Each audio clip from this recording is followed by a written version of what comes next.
Good afternoon and welcome to the September 20th formal meeting of the Phoenix City Council. We'll begin with an invocation from Police Chaplain Harry Sexton.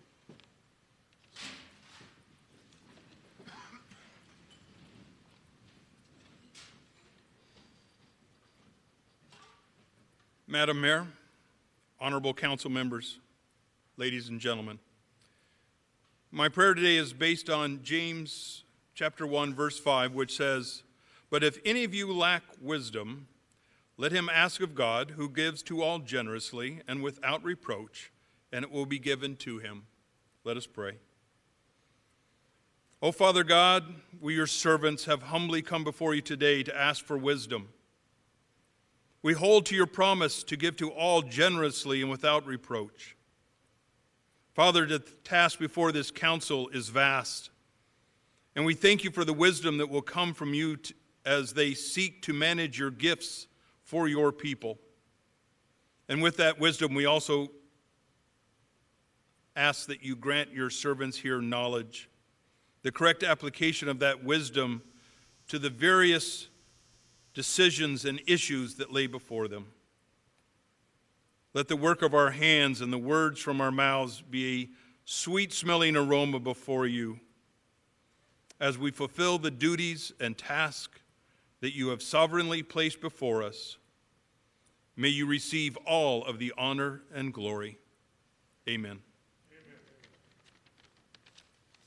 Thank you, Chaplain Sexton. Please remain standing and the Vice Mayor will lead us in the Pledge of Allegiance.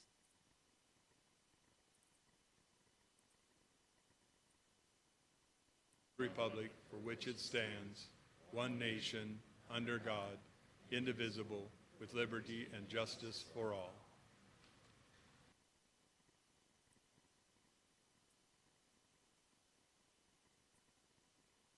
Thank you. I'll now call the meeting to order. Will the clerk call the roll?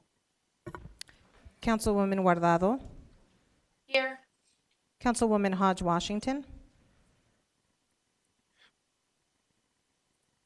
Councilwoman O'Brien. Here. Councilwoman Pastor. Here. Councilman Robinson. Here. Councilwoman Stark. Here. Councilman Waring. Vice Mayor Ansari. Here. Mayor Gallego. Here. Thank you. Elsie Duarte and Mario Barajas are here to provide interpretation. Would you please introduce yourself for our audience? Yes, thank you, Mayor. Hello, my name is Mario Barajas, and together with my colleague Elsie Duarte, we'll be serving as today's Spanish interpreters for our City Council formal meeting. I'll now take a moment to introduce ourselves to our Spanish-speaking audience. Hola, buenas tardes, bienvenidos a la reunión formal del Consejo Municipal. Mi nombre es Mario Barajas y junto con mi colega Elsie Duarte estaremos sirviéndoles hoy como intérpretes a los de habla hispana. Deseamos pedirles de antemano, si es que van a dar un comentario público, por favor, hable despacio, con claridad y evite tener distracciones de fondo. Finalmente, pause después de cada una o dos oraciones para que le podamos interpretar lo que esté diciendo de la manera más completa posible. Muchas gracias. Thank you, Mayor. Thank you, Mario. Will the city clerk please read the 24-hour paragraph? The titles of the following ordinance and resolution numbers on the agenda were available to the public at least 24 hours prior to this council meeting and therefore may be read by title or agenda item only. Ordinances number G 7098, 7156, 7162 through 7163, 7165 through 7167, S 50152 through 50191, and resolutions 22149 through 22154. Thank you. It's going to be a busy day for the city clerk. Will the city attorney please explain public comment? Yes, Mayor. Members of the public may speak up for up to 2 minutes to comment on agenda items to be discussed. Comments must be related to the agenda item and the action being considered by the council. General comments that go beyond the scope of the agenda item must be made in the citizen comment session at the end of the agenda. The City Council and staff cannot discuss or comment on matters relating to pending investigations, claims, or litigation. Additionally, any member of the public who appears before the council in their capacity as a lobbyist must, as required by Phoenix City Code, disclose this fact before addressing the council. The City Code requires speakers to present their comments in a respectful, courteous manner. Profane language, threats, or personal attacks on members of the public, council members, or staff are not allowed. A person who violates these rules will lose their opportunity to continue to speak. Thank you. Councilwoman Guardado, do you have a motion on the meeting minutes from 11/18/2020? Yes, I do. I motion to approve the meeting minutes from the formal city council meeting on November 18, 2020. Second.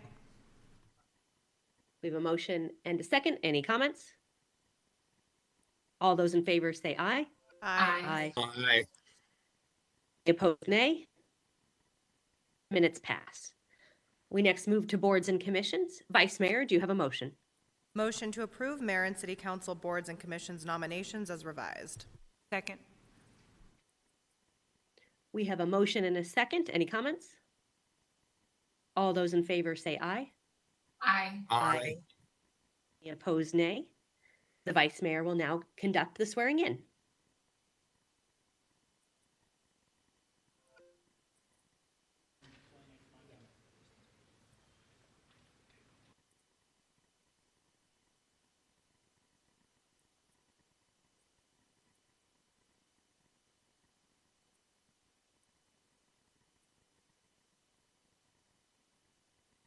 Please raise your right hand.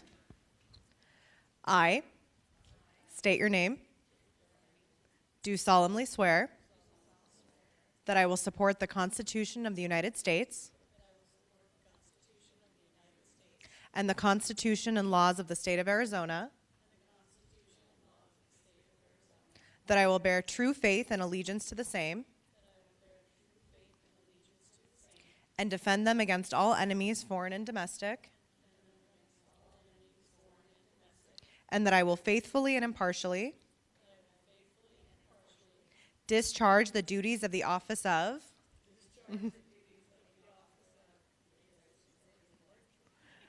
according to the best of my ability. So help me God. And if you'd like to go behind the dais, the City Council would love to congratulate you. Congratulations.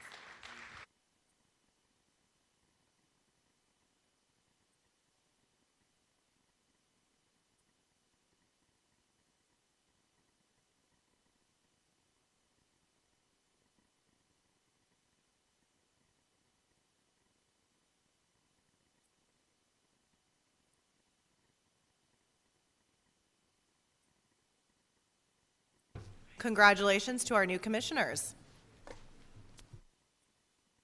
Thank you all for your service.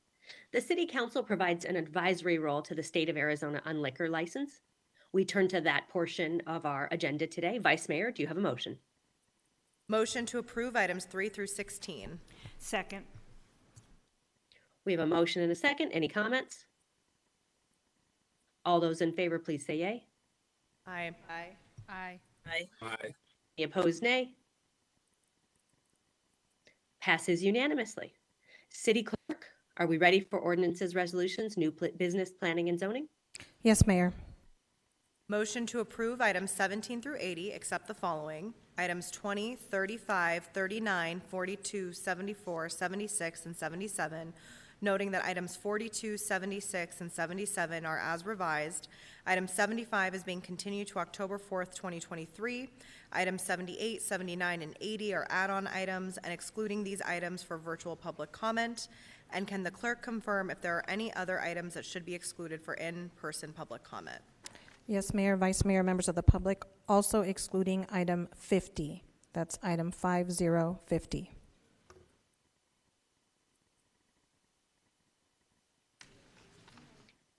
Second. Thank you, Vice Mayor and Councilwoman Stark. Any comments? Roll call. Guardado, Yes. Hodge Washington, Yes. O'Brien, Yes. Pastor, Yes. Robinson, Yes. Stark, Yes. Waring, Ansari, Yes. Gallego. Yes. Passes 9-0. Item 20 is a public hearing for the proposed Ekmark annexation at 77th Avenue and Alta Vista Road. I will open the public hearing. We do not have any comments on this item, so I will close the public hearing. This is a multi-step process, and so we will hear this at a future meeting. We will go to item 35, which is golf vehicles lease agreement and fleet maintenance contract. Do we have a motion? Move to approve item 35. Second. We have a motion and a second. Any comments? Roll call. Guardado, Yes.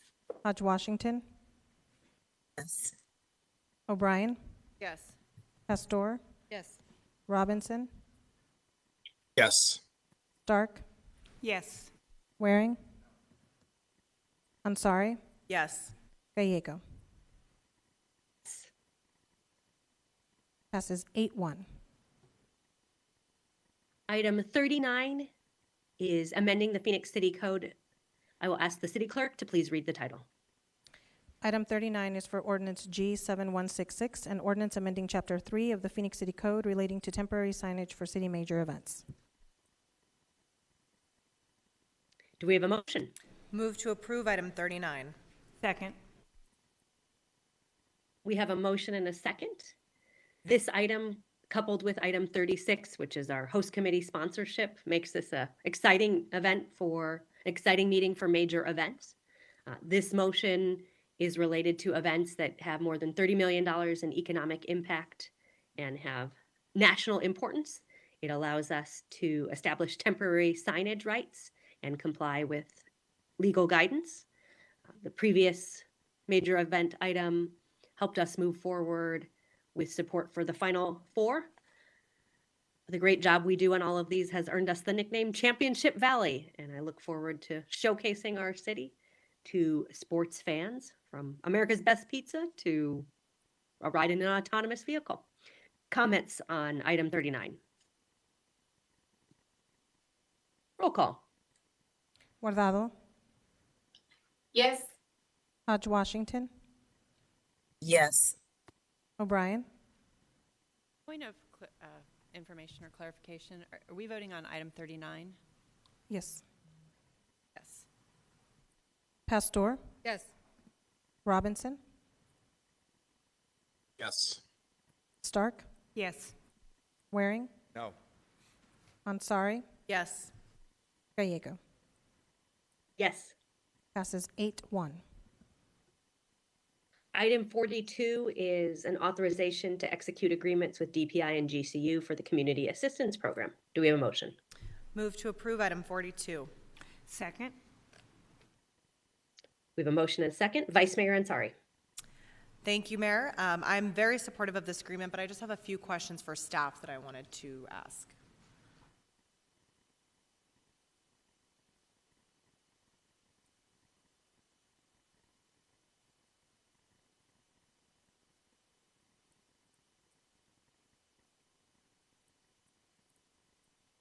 Mayor, Vice Mayor, and members of the council, Ginger Spencer, Deputy City Manager, along with Dolores Ernst, who we also call DC, who is the CAP Program Administrator. Thank you so much. I was wondering if there are any specific boundaries where these CAP specialists will be serving. So the item before you today, item 42, is so that we can enter into lease agreements with two organizations. One is Downtown Phoenix, Inc., so that we can add either a crisis response unit or a behavioral health unit in the District 7 area. Right now, we currently do not have one in D7, so that would be that location. And then it's also an agreement with Grand Canyon University, so that we can add a crisis response unit or a behavioral health unit in District 4, which we currently do not have a location in that district, but that would allow that. And so by adding these two areas, we will now have units citywide. Thank you, that's great. I understand that the Downtown Phoenix office will also host Valley Metro and Community Bridges as well, and they obviously also have the Downtown Phoenix Ambassadors, which do really great work in the area. How will these organizations be coordinating with CAP personnel to ensure that every situation is thoughtfully responded to? Mayor, Vice Mayor, members of the council. So these partnerships we are very excited about. We have had conversations with Devney Preuss, and when we mentioned the CAP program and what we were doing, she definitely was very interested in making sure that we could bring a unit to the downtown area, and then specifically working with her organization. DC has had the direct conversations. Dolores Ernst has had the direct conversations with I'm sorry, and I said Devney Preuss. It's Devney Marley with Miss Marley. So I'd ask DC to address that. Thank you. Vice Mayor, Mayor, Council. We are in communication with how we will communicate the needs for those who are in need of services downtown. We're continuing to have those conversations to develop how we're going to respond and how we're going to support each other in meeting the needs of our community. Okay. And then I'm not sure if you have this data readily available, but where do downtown and the GCU area fall in terms of areas with the highest need, or where we've seen data show the highest need for mental or behavioral health services? Vice Mayor and Mayor, council members, currently we are working on getting the data to show where the calls are at. We've been working with our ITS department to develop a dashboard to be able to show where those calls are at. So unfortunately, I'm not able to provide that information at this time, but as soon as we have it, we'll share it with you. Okay, that would be great. And I just want to applaud the work that you've done. I think the day that the Phoenix City Council approved $15 million for the Crisis Assistance Program was historic, because we know that there are very specific mental and behavioral health calls that our police department may not be equipped to respond to. So it's really great to see this targeted approach and seeing that we're going to have CAP presence in strategic areas of the city. And I really hope that we can find more partnerships like this. I want to thank Downtown Phoenix Inc. They're always very thoughtful in bringing in the right solutions at the right time. And beyond their ambassadors, the work that the Phoenix Cares team has done in partnership with them has been really helpful to residents and businesses in the area. So hopefully we can emulate this in the future, and I just want to thank you all for the work that's gone into this.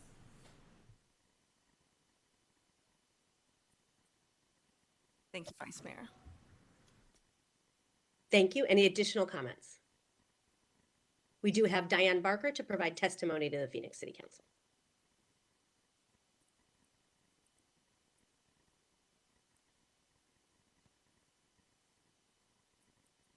There you go, Mike. Okay. Mike. I'm Diane Barker in District 7, and I did contact Devney in support of this. I wanted a little more information, so I'm happy to see these CAP people here, this program. My concern is that the city of Phoenix, and in the case of Hance Park, I have personal knowledge of this, fields off to third parties for insurance and then says they don't have anything to do with it. Then when you ask for public records, you can't get the agreement. Well, this has got to stop, and I'd like to see where the insurance is, because I understand there's going to be a van, and anybody that would be driving that, in my perspective, with public money, is that they need to be trained, and they need to keep to the speed limits, and they need to not be taking it home for personal use, but to be using in a crisis manner. And if they're going up around Hance Park, my friend was just telling me, because she lives in Portland Place, when she walks to ASU, she finds homeless people on the street in the morning all the time. And she let, the neighborhood know last evening that it's very, very inappropriate, particularly people that are making money off of these programs, or people in general, to deny homeless people services. And I know we're rapidly working to get them sheltered, but we need to do a better job, and we need to have liability and responsibility at the City of Phoenix under the oath in service to the people.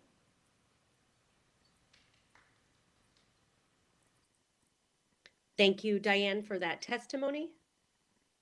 Roll call. Guardado, Yes. Hodge Washington, Yes. O'Brien, Yes. Pastor, Yes. Robinson, Yes. Stark, Yes. Waring, Ansari, Yes. Gallego. Yes. Passes 9-0. Item 50 is the Public Transit Financial Advisory Services contract. Do we have a motion? Move to approve item 50. We have a second from Councilwoman Stark. Thank you. We have two speakers on this item. We first have Carol Steins, followed by Jeff Caldwell.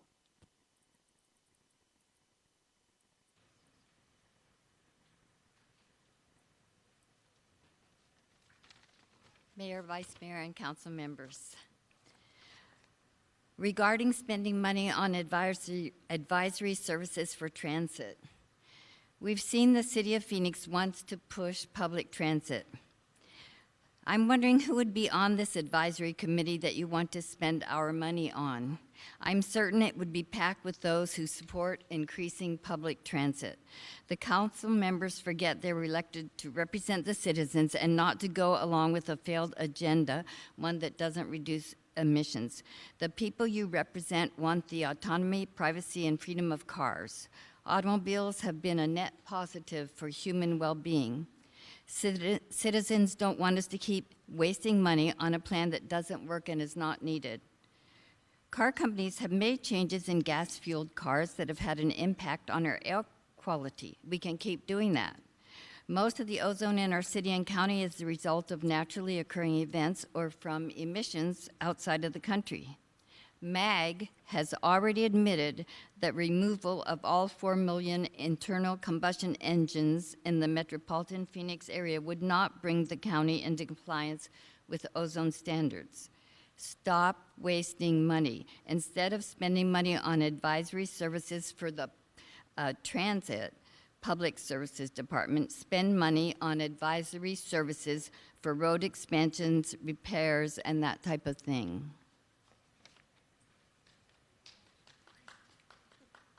Jeff is our final speaker. Good afternoon, Mayor, council members. Thank you for letting me speak today. I am concerned that the contract with this entity will lead to more road diets, restricting our traffic lanes in order to implement more bus rapid transit and expansion of the light rail. When we did the expansion of, or implemented the light rail initially, we saw multiple businesses go out of business. And when it comes to road diets, that also constrains the ability for businesses to be successful as well. So with that being said, I highly encourage the council to look over the proposals that this entity provides to the council to prevent further constraints on our regular vehicle transportation services. And with that, thank you very much. Thank you. Any comments? Oh, we have Leslie Shepard as well.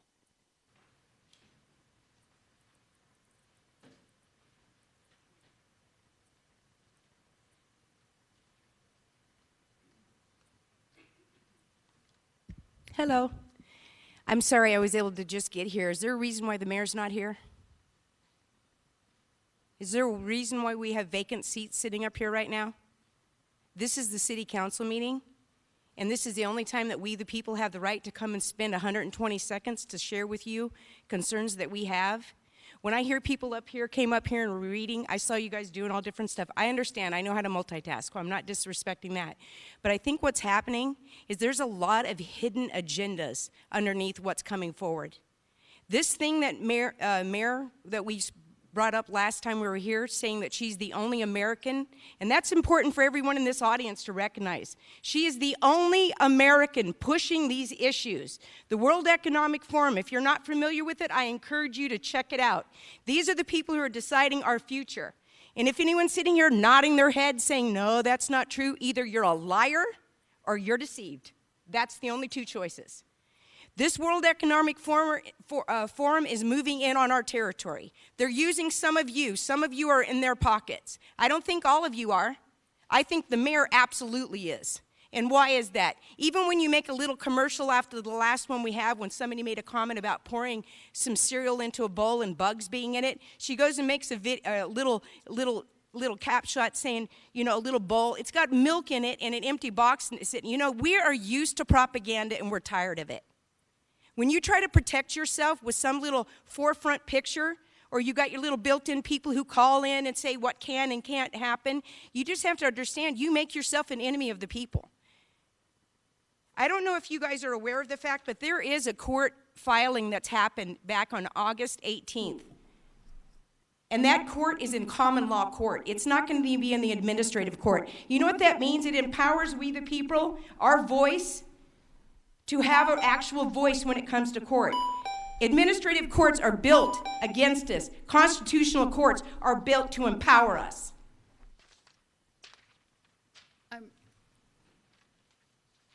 And we need you guys to be here during the meeting times. I would like an opinion from legal. When an item is off topic, So could you please? Yeah, the public can only comment on agendized items. If they're not talking about agendized items, they need to speak to that at the end of the meeting under the public comment section. Okay, thank you. Good question. Thank you, Councilwoman Pastor. All right, back to our vote with PFM Financial. Roll call. Guardado, Yes. Hodge Washington, Yes. O'Brien, Yes. Pastor, Yes. Robinson, Yes. Stark, Yes. Waring, Ansari, Yes. Gallego. Yes. Passes 8-1. We next go to the planning and zone portion of our agenda. We'll begin with item 74. Will the city clerk read the title? Item 74 is for ordinance G7162, an ordinance amending a portion of the Phoenix Building Code, specifically the 2018 International Building Code Section 310.4.1, care facilities within a dwelling.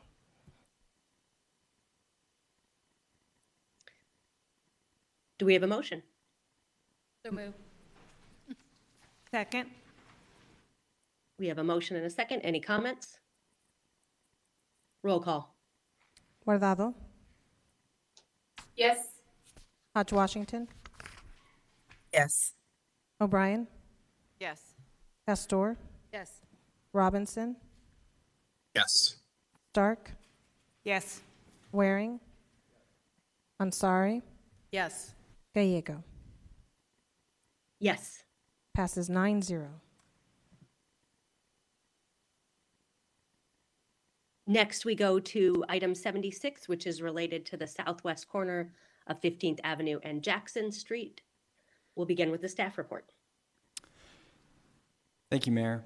Item 76 is Z-SP-5-23-7, a request to rezone 5.5 acres site from A1 Capital Mall Overlay to A1 SP Capital Mall Overlay to allow a safe outdoor space and structured campground. The subject property is located at the southwest corner of 15th Avenue and Jackson Street. The site is zoned A1 Light Industrial and falls within the Capital Mall Overlay. The proposed site plan for the safe outdoor space will include restrooms with showers, indoor space for heat and cold relief, and there will be no walk-up services provided on the site. I'll jump ahead to this slide. On the slides are photos of the exterior of the building and the canopy structure. The Planning Commission recommended approval with a modification and additional stipulations by a vote of 4-1. The staff team has continued to coordinate with the Council District 7 and 8 offices along with community members. As a result of those discussions, modifications to stipulations were developed that add restrictions regarding a maximum of 300 individuals on the site, creation of a 7-member advisory committee, and the requirement for a quarterly email or letter to be sent out to the community. These modifications are addressed in the September 18th, 2023 memo from the Planning and Development Director. Staff recommends approval per the memo from the Director and adoption of the related ordinance. Mayor, happy to answer any questions. Thank you. Do we have Any questions on this? I do. Mayor, Oh, sorry. Please go ahead.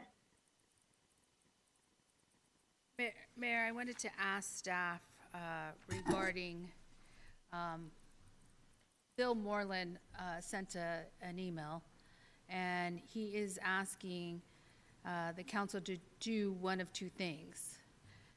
The first one is to include a deed restriction in the purchase documents that would guarantee the property cannot be used for camping or as shelter without the support of a group of neighbors named in the deed, or make a public commitment to not support the future renewal of a special permit without the clear support of surrounding neighborhoods. This would be neighborhoods from I-10 on the north, I-17 on the west, and south, and 7th Avenue on the east. Is that possible? Mayor, Councilwoman Pastor, that language is possible to do. Staff does not recommend inclusion of a deed restriction at this time. The zoning case as stipulated has language in there requiring that within 3 years the special permit would be revoked, that is allowing the outdoor camping use, or the council at that time would have to extend it. A deed restriction is a private form of governance that is typically placed on properties when you have an HOA and other entities that are trying to regulate via that private deed restriction. In this case, we have the council that's required to have a public hearing and decide what would happen with that parcel in the future, or the special permit would be revoked pursuant to the existing stipulation. So, that's what staff would recommend that the council do at this point. Okay, and then I guess we would have to make a public commitment to not support the future renewal. I don't know if he's asking council or if it's staff, so. Mayor, Councilwoman Pastor, I believe he's asking the council for the commitment, because ultimately it's up to the council to decide to extend the special permit or not. Staff on this effort, as led by Gina Montez, has stated an unequivocal desire to have this use moved in 3 years, and they're working, as you all know, very diligently to address the issues. But we don't know what the world holds for us in 3 years, and so that's something that staff is firmly trying to make happen. But it's up to the council to decide if they wish to have a deed restriction or make an individual, declaration of what they would do 3 years from now if they're on the council.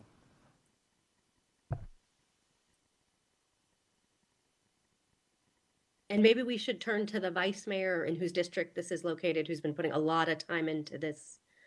And I think who did some work to lead to today's proposal. Vice Mayor. Thank you, Mayor. Appreciate the question. Alan, I just wanted to follow up on that question. I understand the concerns around deed restrictions. I guess the only other question on that matter that I wanted to ask, because we've been having a back and forth on this, and I know it's something that neighbors are asking for. Is that something that could be considered in the future? I mean, will there be an opportunity during the process, and I'll get into this in my comments, but through the advisory council that there's going to be, and through the next 3 years to look into that option as a possibility, and even after the 3-year use permit expires? Mayor, Vice Mayor Ansari, the deed restriction option is a function of the city owning the property, not a function of the zoning case. And so in the future, future city council could consider doing a deed restriction at any time that the city owns the property. Okay, so just I guess I just want to make it very clear that even if it's not part of today's conversation, it always could be considered in the future. That's correct, Vice Mayor. Okay, thank you. And then after approving this use permit, what is the timeline for when we will start to see safe outdoor spaces offered to individuals that we engage with?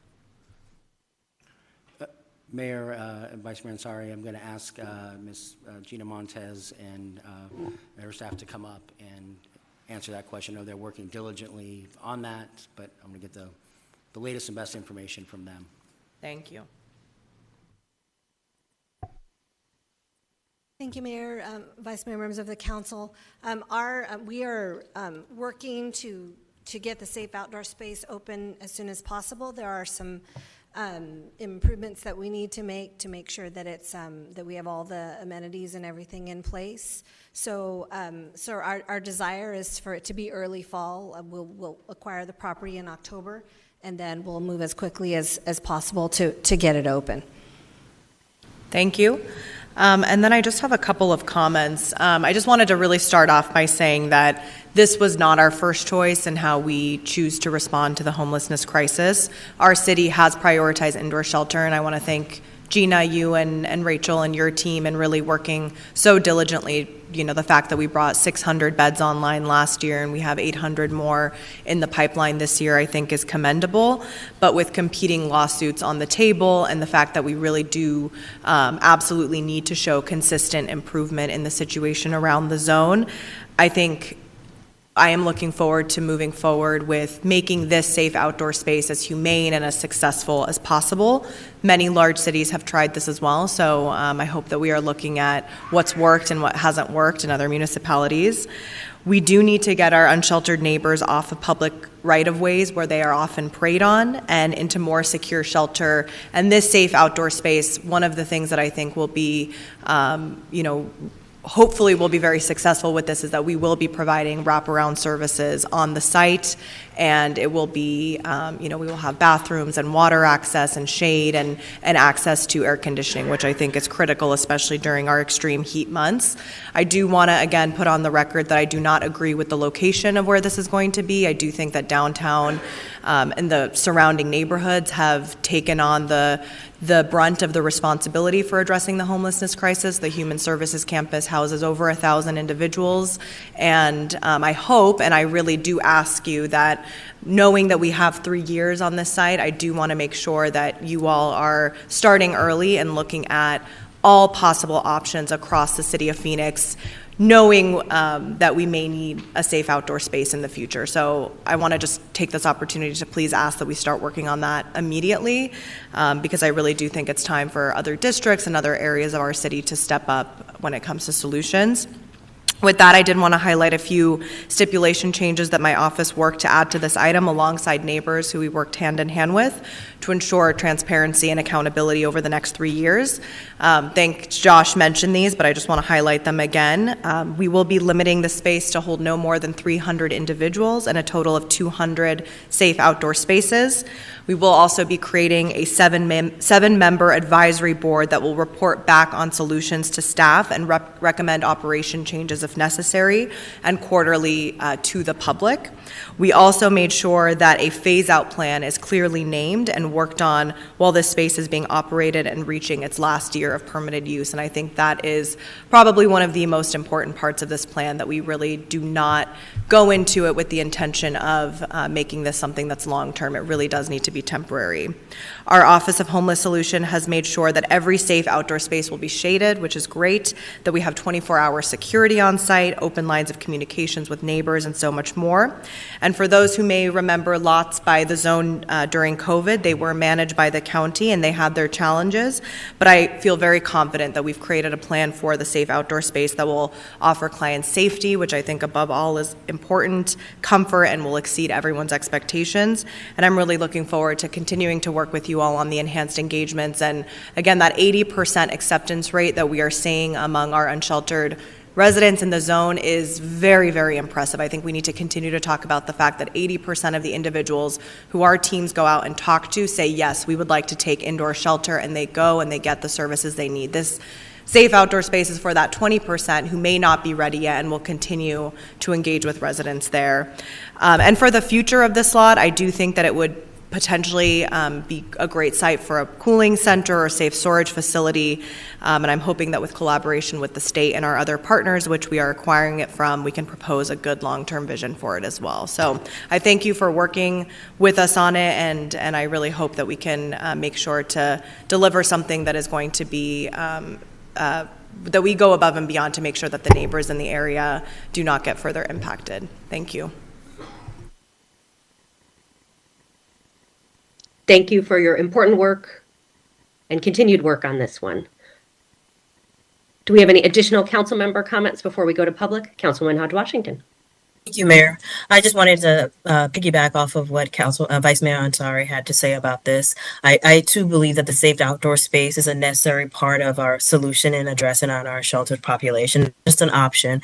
I want to also echo that one neighborhood, we can't expect to have one neighborhood continue to bear the brunt or the lion's share of this problem. So I too am in favor of making sure that we have an active and an engaged advisory role by our neighborhood, as well as making sure that we do have a phase out plan. Proximity to service, as I mentioned, cannot always be the only criteria we look at when we determine where to put these. We need to make sure that they are distributed throughout our entire city so that all residents can get the services that they need. They don't have to travel to our location. So I'm in support of the proposal and the changes that were made because I do believe it gives us the accountability to our residents to ensure that we are making sure that they do not continue to bear it beyond the time that we are approving it for. So the 3 years with a phase out plan was important for me as well. So thank you, Mayor. Thank you, Councilwoman Hodge Washington. Important comments. We also need our regional partners to step up. Maricopa Association of Governments put together some data about shelter beds that were cited since the pandemic. 78% of them are in Phoenix. That is not proportional to our population, nor is it proportional to the number of people who are facing eviction or challenges with affordable housing. If we are going to get a great solution, we need every level of government to step up. That includes the state legislature. We can do great things with more partners, which is not to say we're not doing incredibly important and valuable work today. We do have several members of the public to provide comment. I will open the public hearing. We will begin with William Link, followed by Laurel.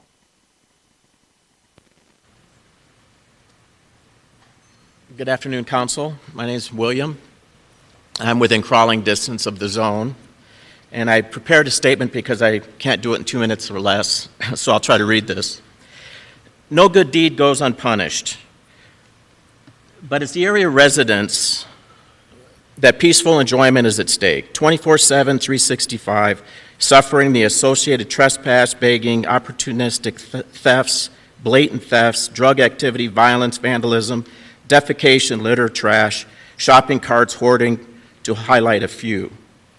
My second point is build it and they will come. This is emboldening negative behavior.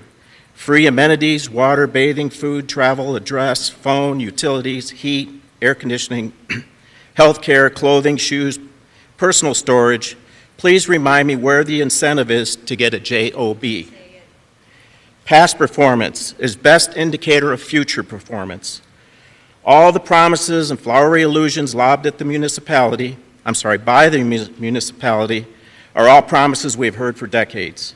I've lived in the area 25 years. Just look at what a cesspool the zone became at no fault of the victimized area residents. Attractive nuisance. This utopia is carefully worded as a campground. In my understanding of the Ninth Circuit ruling, there will be zero protection from area camping outside the restricted area fences. All those attracted to sweetness of the giveaways but refuse to abide by the imposed restrictions. That's it. Thank you. Laurel is next, followed by Bill.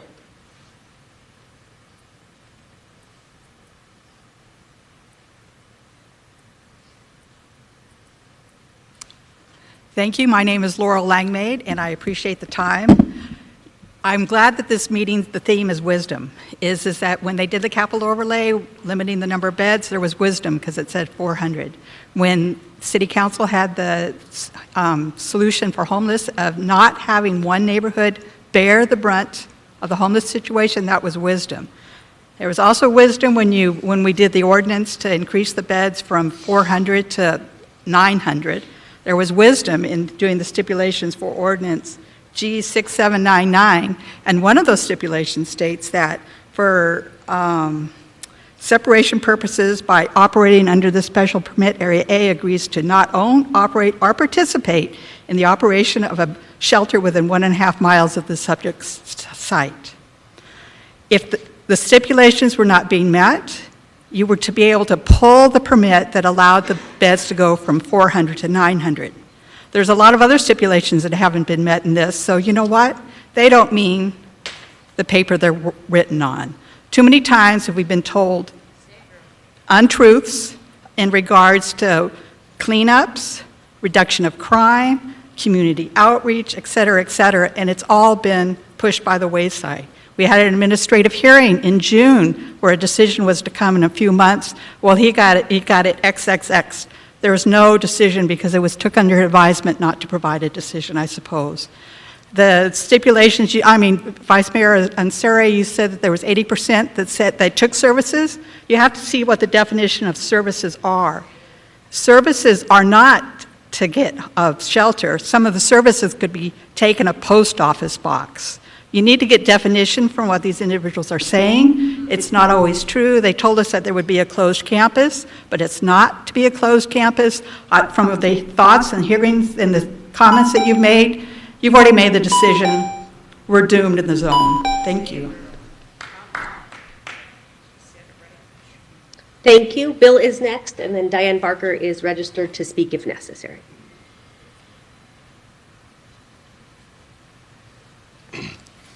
Hi, my name is Bill Moreland. I'm the owner of Electric Supply Incorporated down in the area near the Human Services campus. So a lot of the things I was going to say have already been addressed because, I've been communicating directly with some of the council people the last few days. So thank you, Councilwoman Pastor. Thank you, Vice Mayor Ansari, for working with me on this. So I, to some degree, echo some of what my neighbors say.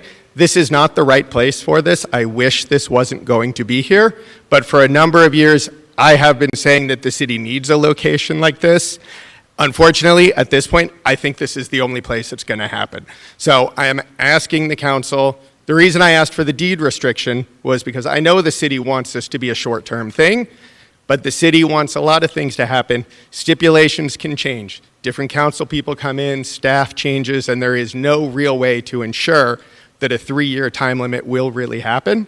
So a deed restriction was an idea that would put a legal framework in place that would make it stop at the end of the 3 years that we all agree is the longest that we want it to operate.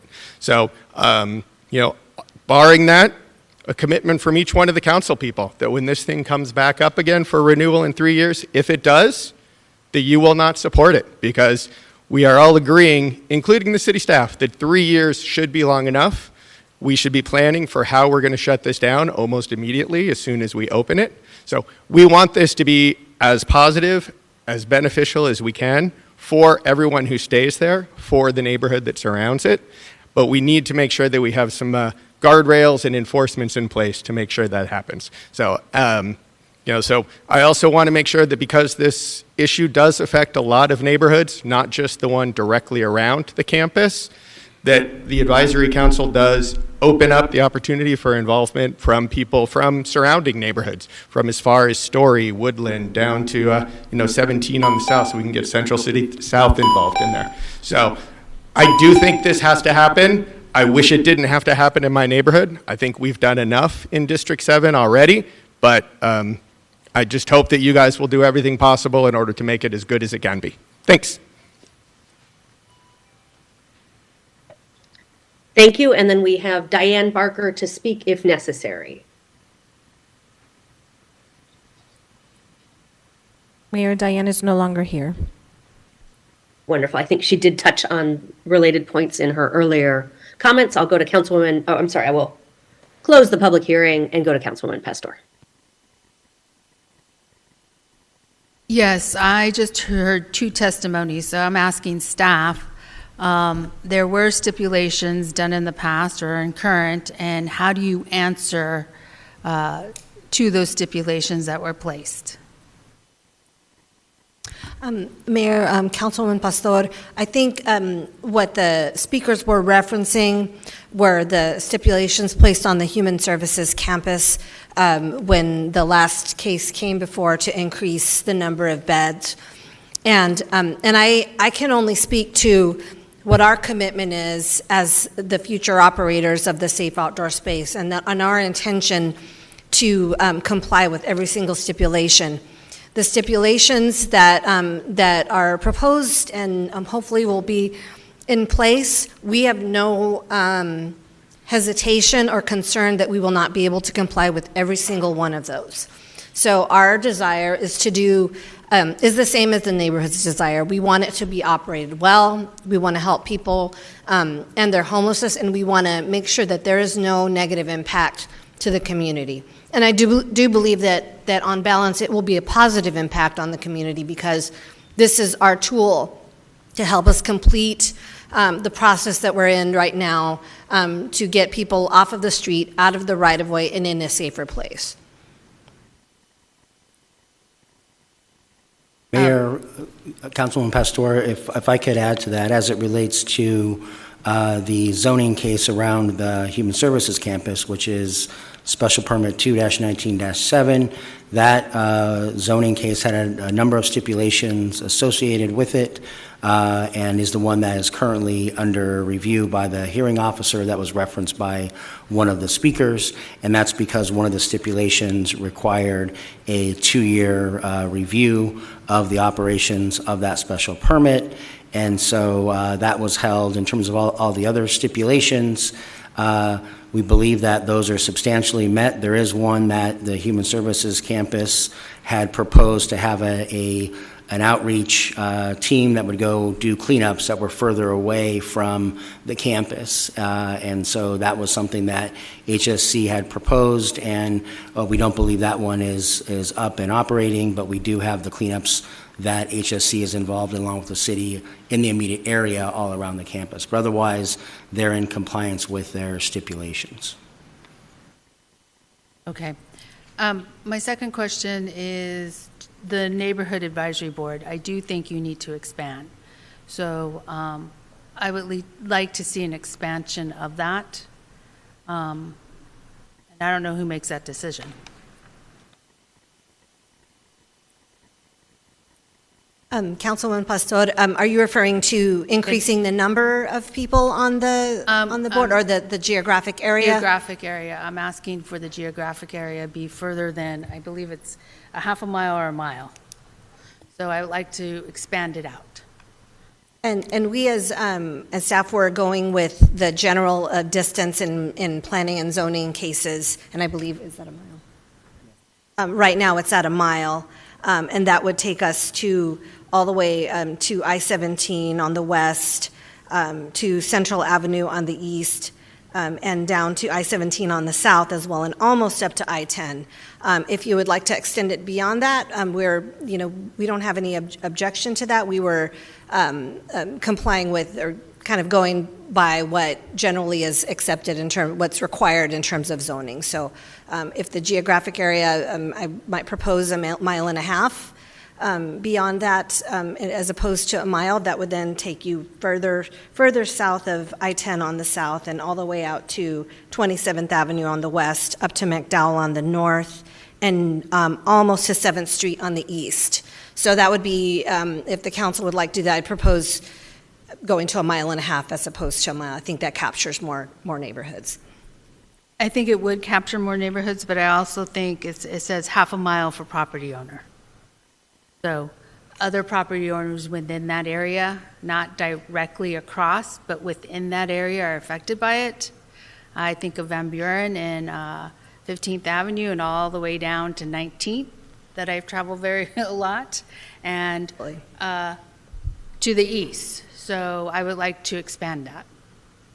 Absolutely, Councilwoman Pastor, members of the council, if it's the council's desire to have but not only neighborhood associations, but also property owners within that mile and a half radius be able to participate, we have no objection to that as staff. Okay, so I would like to see that.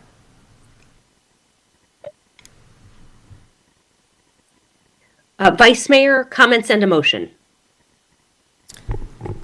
Great. I think my only final comment on this, I think the main purpose of the advisory council, what I want to ensure is that it's productive. I think we have seen, we have quarterly human services campus meetings, for example, that my team and I join regularly, and that is for everyone across the city, and sometimes they can get a little bit off topic, and I think that's why it's important to make sure that we are talking about only neighbors and property owners who are directly affected by this. So I think 1.5 miles is fine, but I just want to make sure it maintains productivity because we're lacking that somewhat in the other groups that we have. So with that, I move to approve item 76.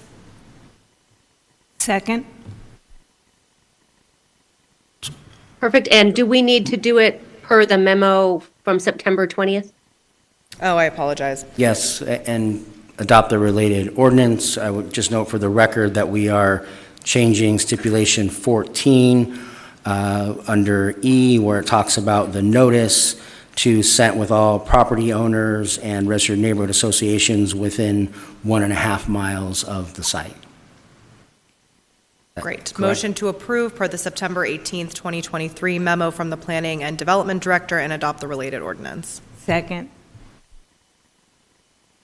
We have a motion and a second. Comments, Councilwoman O'Brien. Thank you. I just want to further clarify, and in that motion, it includes the 1.5 miles, right? Okay. I have a question about item 3H, the code of conduct that will be posted on site. I'd like to know more about the code of conduct and who is in charge of enforcement. Mayor, members of the council, Councilwoman O'Brien. So our office is drafting the code of conduct now, and so we as the operator will be responsible for enforcing it. However, we will have other partners on site to assist us in that effort, as well as private security to assist us in that effort. So we're drafting the code of conduct. We're utilizing not only the code of conduct that Maricopa County utilized in its former safe outdoor space, but also getting similar codes of conduct from other safe outdoor spaces that have operated in across the nation. Can you give us some idea of what is entailed in the Maricopa County Code of Conduct that they had, and when will this Code of Conduct be in its final format? Mayor, members of the council, Councilwoman O'Brien. So some examples of things that were in the county's code of conduct are absolutely no drugs or alcohol permitted in the property, no visitors allowed on the property, all of the rules that are associated with the property, and then the consequences if those rules are violated. This will be a part of our operational plan, so it will be finalized and in place before we open the doors. And will folks who are staying there be required to read, sign, and date that? Mayor, members of the council, we have talked about that. It will be posted. They will be provided a copy of it. We have not determined if we will have everyone read, sign, and date it, but it will be an expectation that if they wish to maintain their occupancy at the safe outdoor space, they follow those rules. I would highly recommend that as part of the check-in process, they be required to sign and acknowledge that code of conduct to ensure that they can't say, I didn't know. I am concerned, like one of the speakers, about providing, we need to do this because we need to provide form of shelter in the zone.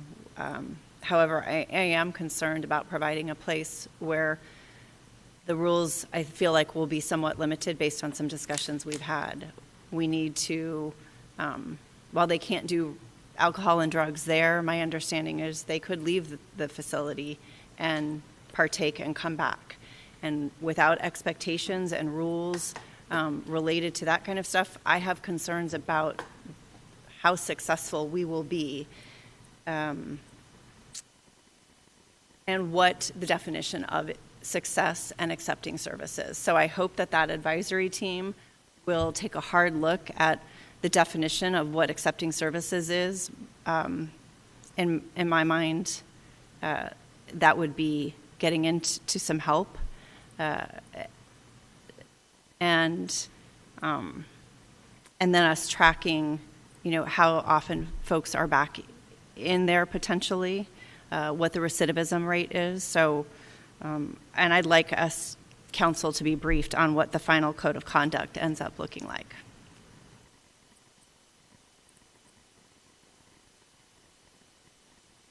Mayor?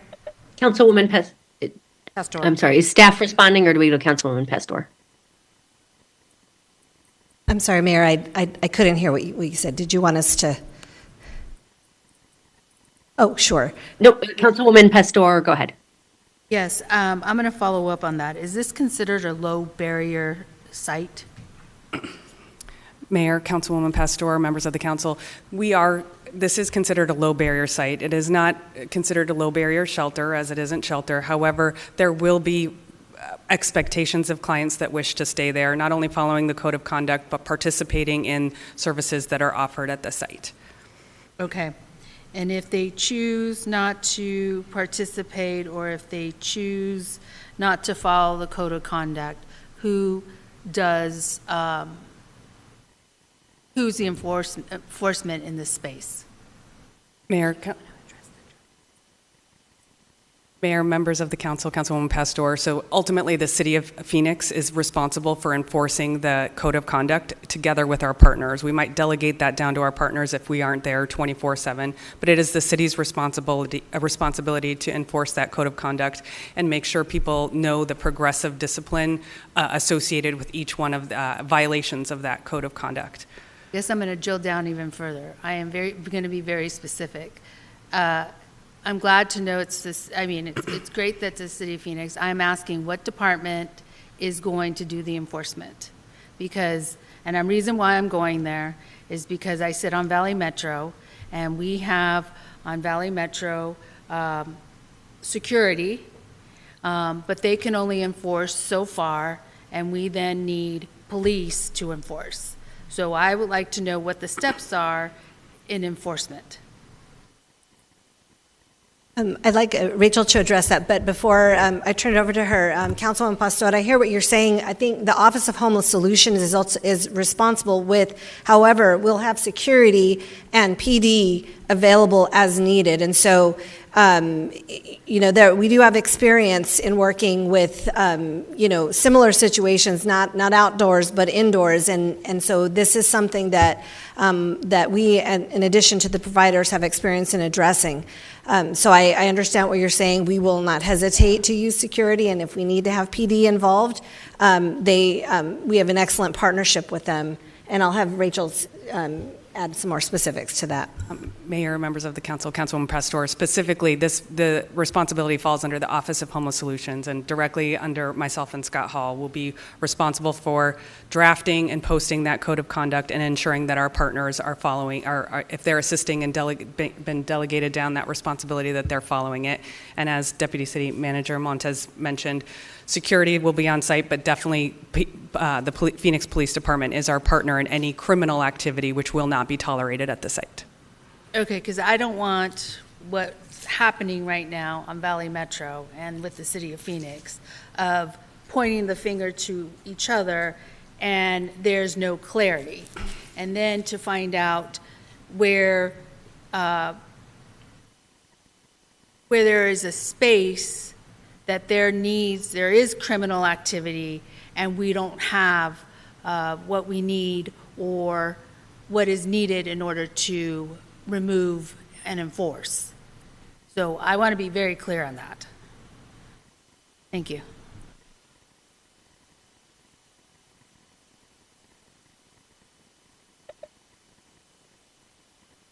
Thank you. Any additional council comments?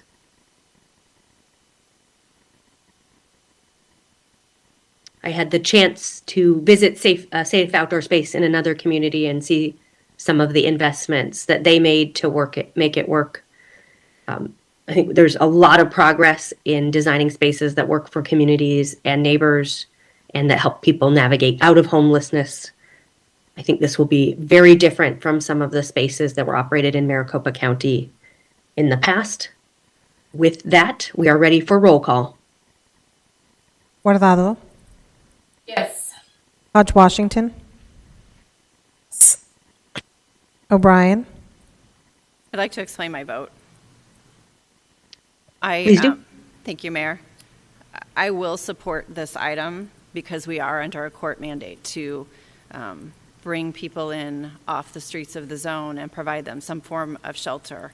again, I cannot understate my concerns about ensuring that these folks get help and are held accountable, and that we have a sound definition of what success looks like, so that when we track this data later on, we can really take a hard look at what we have done right and what we need to improve.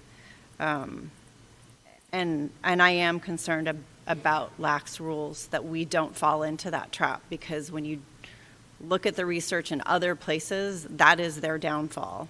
I look forward to continuing my monthly meetings with the Office of Homeless Solutions to discuss what's going on there and how we continue to improve. I know you guys are working so hard to improve things for our city and this community and those folks who need assistance. So I will vote yes, but I am doing it with much caution. Thank you, Mayor. Pastor? Yes. Robinson? Yes. Stark? Yes. Waring?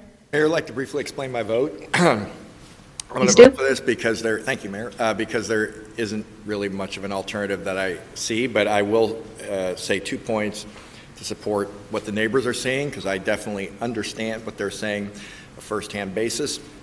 I have called in the same gentleman to police. He works the corner of 7th Avenue and Jefferson and walks around in the street behind your car. It's a little nerve-wracking to not know where this person is. You're getting ready to pull out, the light turns, there's cars all over. I called him in as recently as yesterday. I don't know how many times I've called about the same individual. Probably at least 10 times, but probably more. Police are aware of him, they knew his name.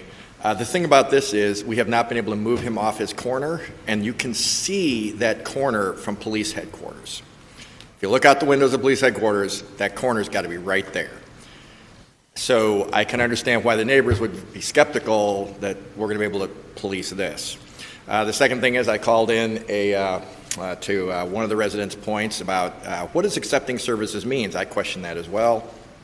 So I called in a resident sleeping at a bus stop, which you're not supposed to do. Police went out and contacted her. She accepted services. There she was again on Monday. Somewhere in between there, just like the other fella, picked up a warrant, and so on the Monday she was arrested.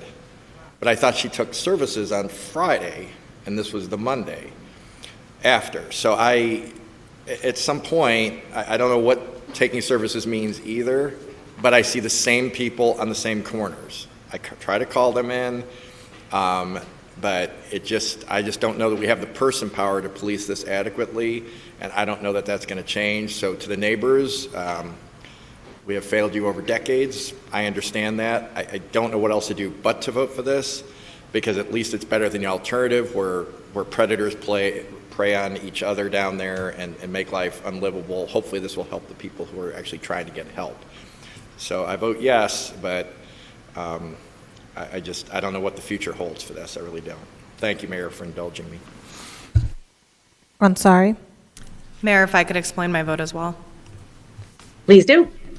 Thank you. I just want to also say I will be supporting this as well.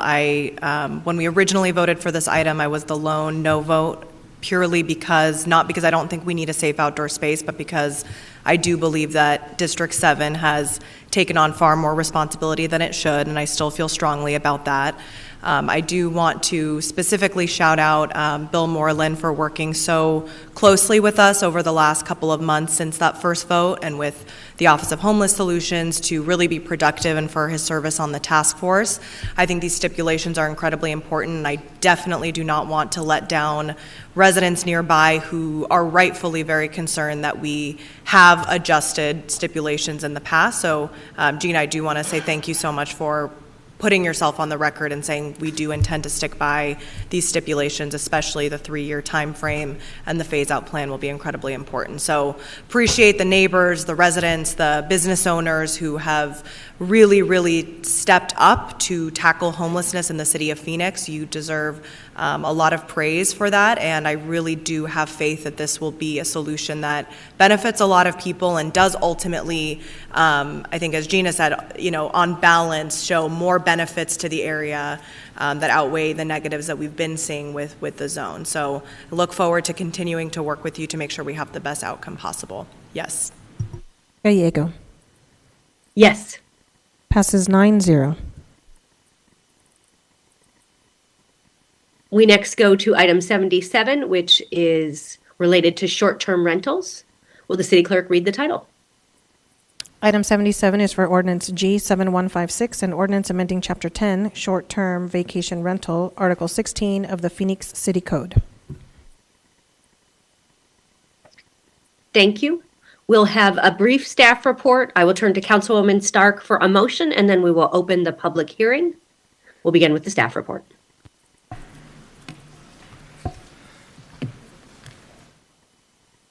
Mayor, members of council, thank you. I'm joined at the table by Mr. Bednarik again, and then Mark Thornton, who has been our project manager on the short-term vacation rental ordinance as we walk through and discuss the proposed ordinance today.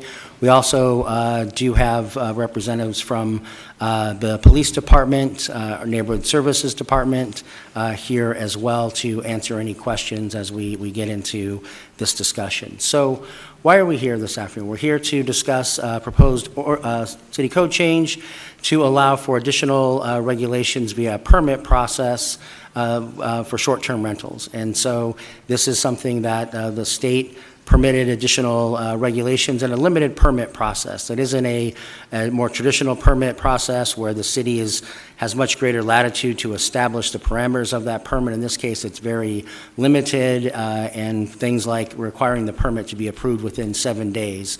So we have done the best we can in developing this ordinance to ensure that we're doing everything we can to try and balance the impacts of these short-term rentals within neighborhoods pursuant to the council's direction, but also making sure that we are complying with state statute.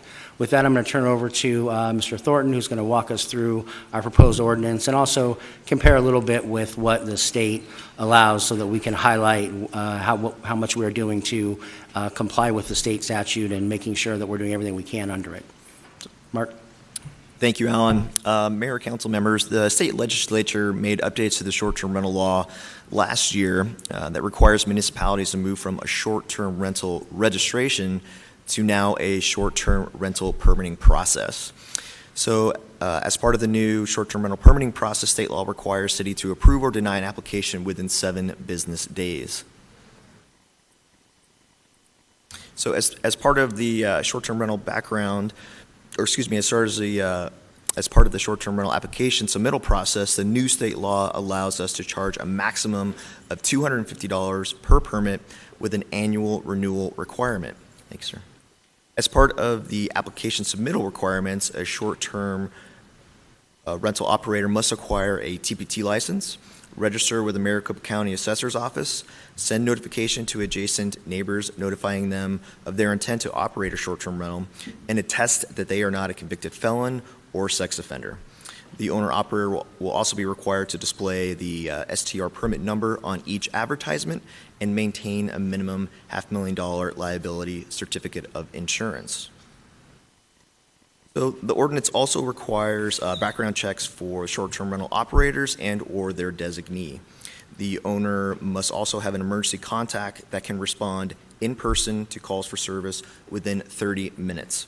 The ordinance will allow us to charge STR operators $1,000 for every 30 days they operate without a permit. So each STR operator must comply with all applicable laws and city regulations. Civil penalties range from $500 for a first offense or 1 night's rental fee, and up to $3,500 for a third offense or 3 nights rental fee, whichever is greater. An owner may have their permit suspended if they have 3 court-adjudicated offenses within a 12-month time frame. The STR state law is very narrowly written, so it allows municipalities to address certain things while limiting others.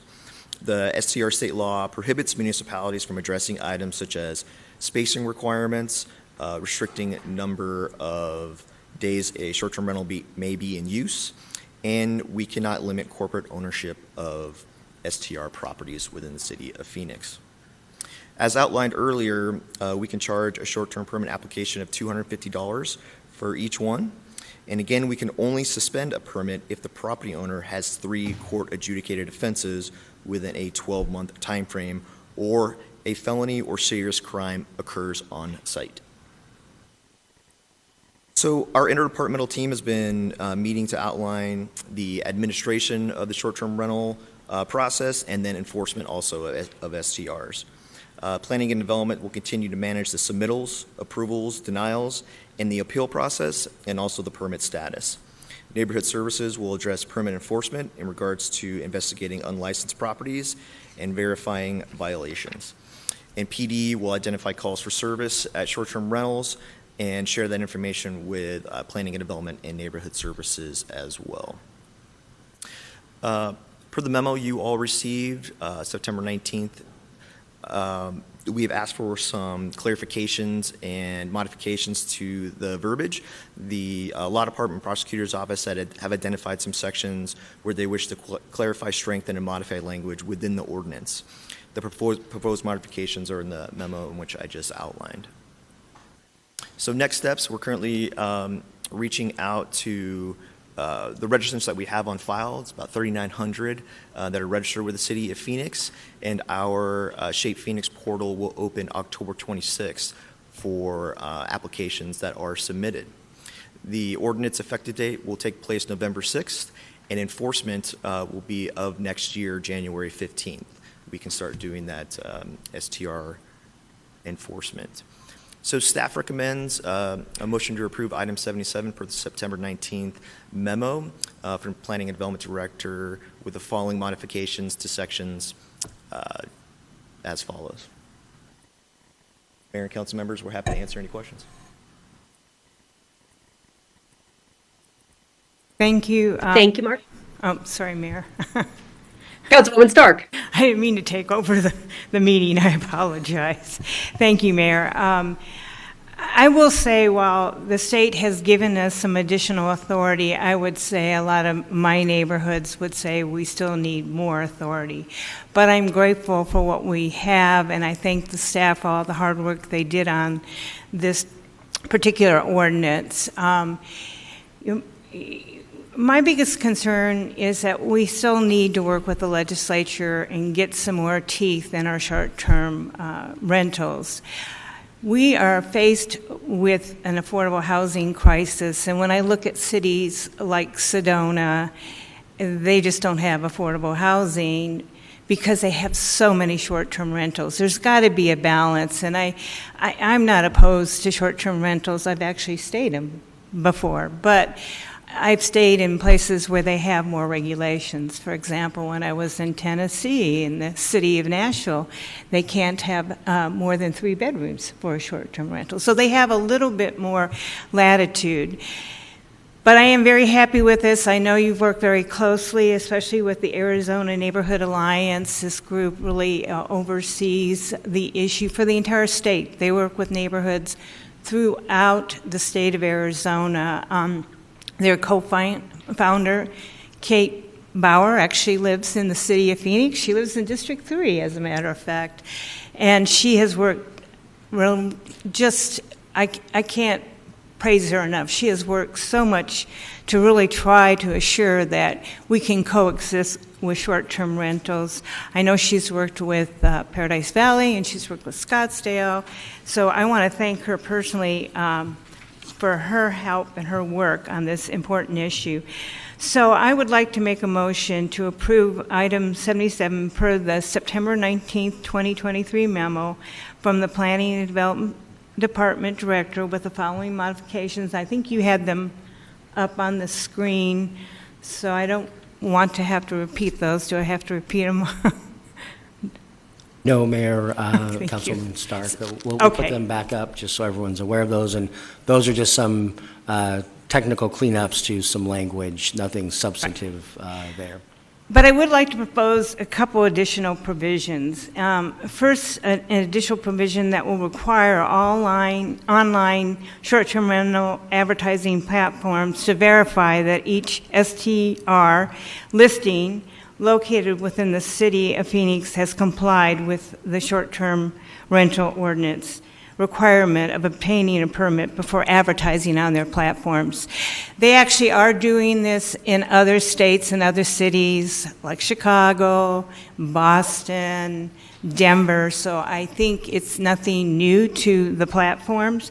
So that additional language would be in section 10-201C, all online lodging operators must require that any short-term rental properties listed or advertised must have a current and unsuspended permit issued under Section 10-197 and must include the current and unsuspended permit number on the advertisement.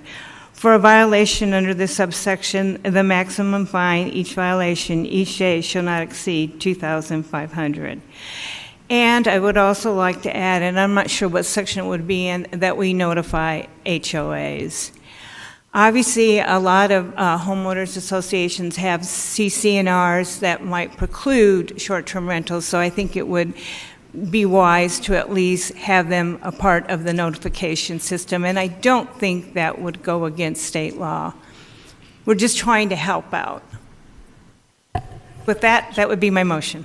Second, but can I ask a question on that one? Sure. It's also neighborhood associations, right? Mayor, Councilman Stark and Pastor, yes, staff could do neighborhood associations that are registered with the city. It has to be those ones that are registered with the city, or HOAs. They're also registered with the city to ensure that we have a easy way to make applicants get that information. I would add for the record that I think that section, it would be section 10-199, C, and then it would be adding number 4 in there that would require that as part of the notice to send notice to all the registered neighborhood associations and HOAs with the city's neighborhood services department as well. Thank you, and that's a good catch, especially because I represent Moon Valley Neighborhood Association. Thank you. That's my motion. Thank you, Councilman Waring.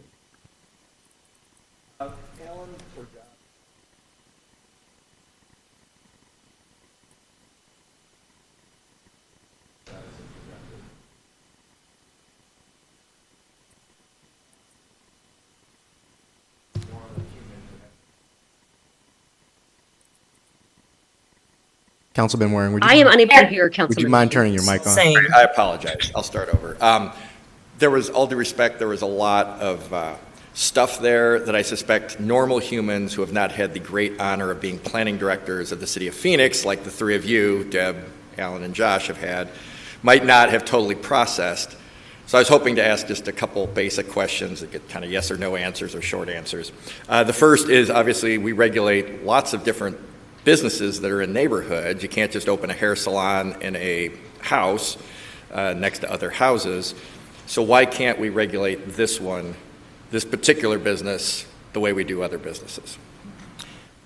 Mayor, Councilman Waring, we cannot regulate them like other businesses because state law preempts us from that regulation, saying that it's a matter of statewide concern that short-term rentals be permitted in every residential zoning district throughout the state. If I had to truncate your answer even more, I'd say it's the legislature's fault. That usually finds a receptive audience up here with these guys, so maybe this will be no different, I don't know. Can the city prohibit short-term rental uses within neighborhoods? Mayor, Councilman Waring, no, we cannot. Thank you. Can the city adopt special requirements that treat a short-term rental use different than typical residential uses within neighborhoods? Mayor, Councilman Waring, no, we cannot. Thank you. Now that state law allows cities to permit these uses, can we revoke permits if they break the law? Mayor, Councilman Waring, No, we cannot do that in a very direct manner. The statute, as Mark outlined, requires 3 verified violations or 1 major offense, and I would have to go all the way through the court system in order to be found guilty before the city could suspend a permit for 1 year. Okay, that sounds complex and long, and I think people are going to be asking for immediate action, and we're not going to, through no fault of our own, not trying to make fun, we're not going to be able to do what people are probably going to want us to do when there's gunfire or something in a neighborhood, as has happened in District 2. Mayor, Councilman Waring, you are correct. In this instance, it typically takes about 4 to 6 months to get through the courts for each violation, and so the fact that you'd have to have 3 of those in a 12-month period make it very, very unlikely that we would ever be able to suspend one of these permits. You're crushing my optimism about all this, Alan, but can the city prevent a concentration of short-term rentals within a neighborhood? Because that's something that's come up in District 2. Even if they're not necessarily causing problems, people are like, wow, what happened to my neighbors? Now it's different people every day and different cars with different license plates. Can we limit that?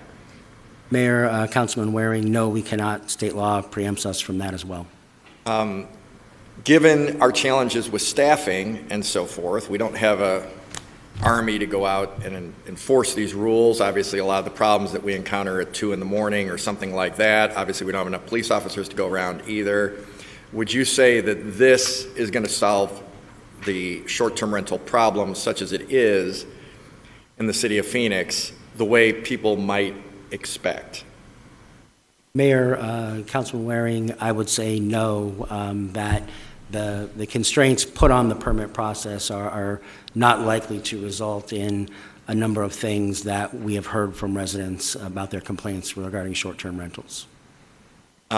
Is this what we're voting on today basically the most we can do? You and I have discussed a specific example related to the much smaller Paradise Valley, but are we basically doing everything state law now allows us to do? Keeping in mind your answers were, does it solve these very basic problems that I get calls about most every day? And your answers were pretty much no, it cannot for everyone. But are we at least doing everything that we're legally allowed to do? Mayor, Councilman Waring, staff believes we're doing everything we legally can do, and that's practically something to enforce without setting expectations from neighbors that are things that can't legally or practically be done. And finally, I think we've already had the answer. I think Deb amended the original motion to include this, but the verified listings thing, you and I discussed it before the meeting. That was something that people wrote me about last night. I think their needs, as I understand them, and I forwarded their request to you, that's now included, correct? Mayor, Councilman Waring, that is correct. The motion that Councilwoman Stark put out included adding that provision. Well, thank you. I appreciate it. Thank you, Mayor. I told you I'd try to be brief and have short answers from Alan. Almost impossible given our history together because we like to go back and forth. But I appreciate it. I wanted to make sure from the outset that people understood this is not going to be a magic elixir, that's going to solve every problem. But we're doing what we're legally allowed to do. And I thank you for answering my questions.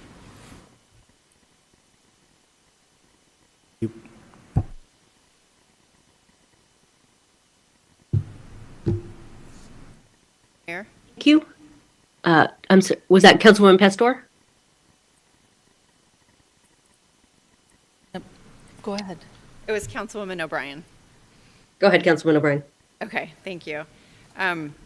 The Section 10-197 requires proof of insurance at the time of the application. Who would continue to enforce or ensure that they maintain insurance? Mayor, Councilman O'Brien, as part of the application, the property owner is going to have to attest that they are meeting that insurance liability provision, and they'll have to maintain that as a condition of the permit. So how would we inspect what we expect after the application process? So if they're 6 months in, is there any way for us to ensure they still have insurance? Mayor, Councilwoman O'Brien, we would have to investigate that through use of the Neighborhood Services Department if there were complaints or concerns that that was not the case. And if we can verify that, then we could, that would be a violation of their permit. So we would be able to charge that as an offense, go through the system to ultimately be found guilty via the courts. My hunch is they probably would just buy the insurance at that point and avoid it, but that's what would happen. Alan, can I ask, could you have them, can you have a requirement that they list you as an interested third party like you do on like renter's insurance or other car policies? Have them list the city as an interested third party, so if that insurance lapses or cancels, we get a notice saying that that's happened. That would be one way to kind of be proactive on that. I think we can add that provision and requirement as part of that. Do we need to add that to the motion, or is it just something that staff can take? Let us look into and see if it's actually something that we could do, but that was just one option that just came off the top of my head. I think it's an excellent idea. I would love to be proactive as much as possible, and especially if it takes less work for our staff to do, that would be fabulous. And you mentioned that Neighborhood Services would enforce a violation or do an investigation. Would Neighborhood Services be the department that would handle all of the any complaints that come in? Mayor, Councilwoman O'Brien, they would handle the bulk of complaints that are related to short-term rental permits and the whether or not an owner is meeting those requirements. There are things that the police department would be the principal responding entity if there were complaints about drunken disorderly conduct, loud noises, other things that the police commonly enforce, just as they do on any, call throughout the city.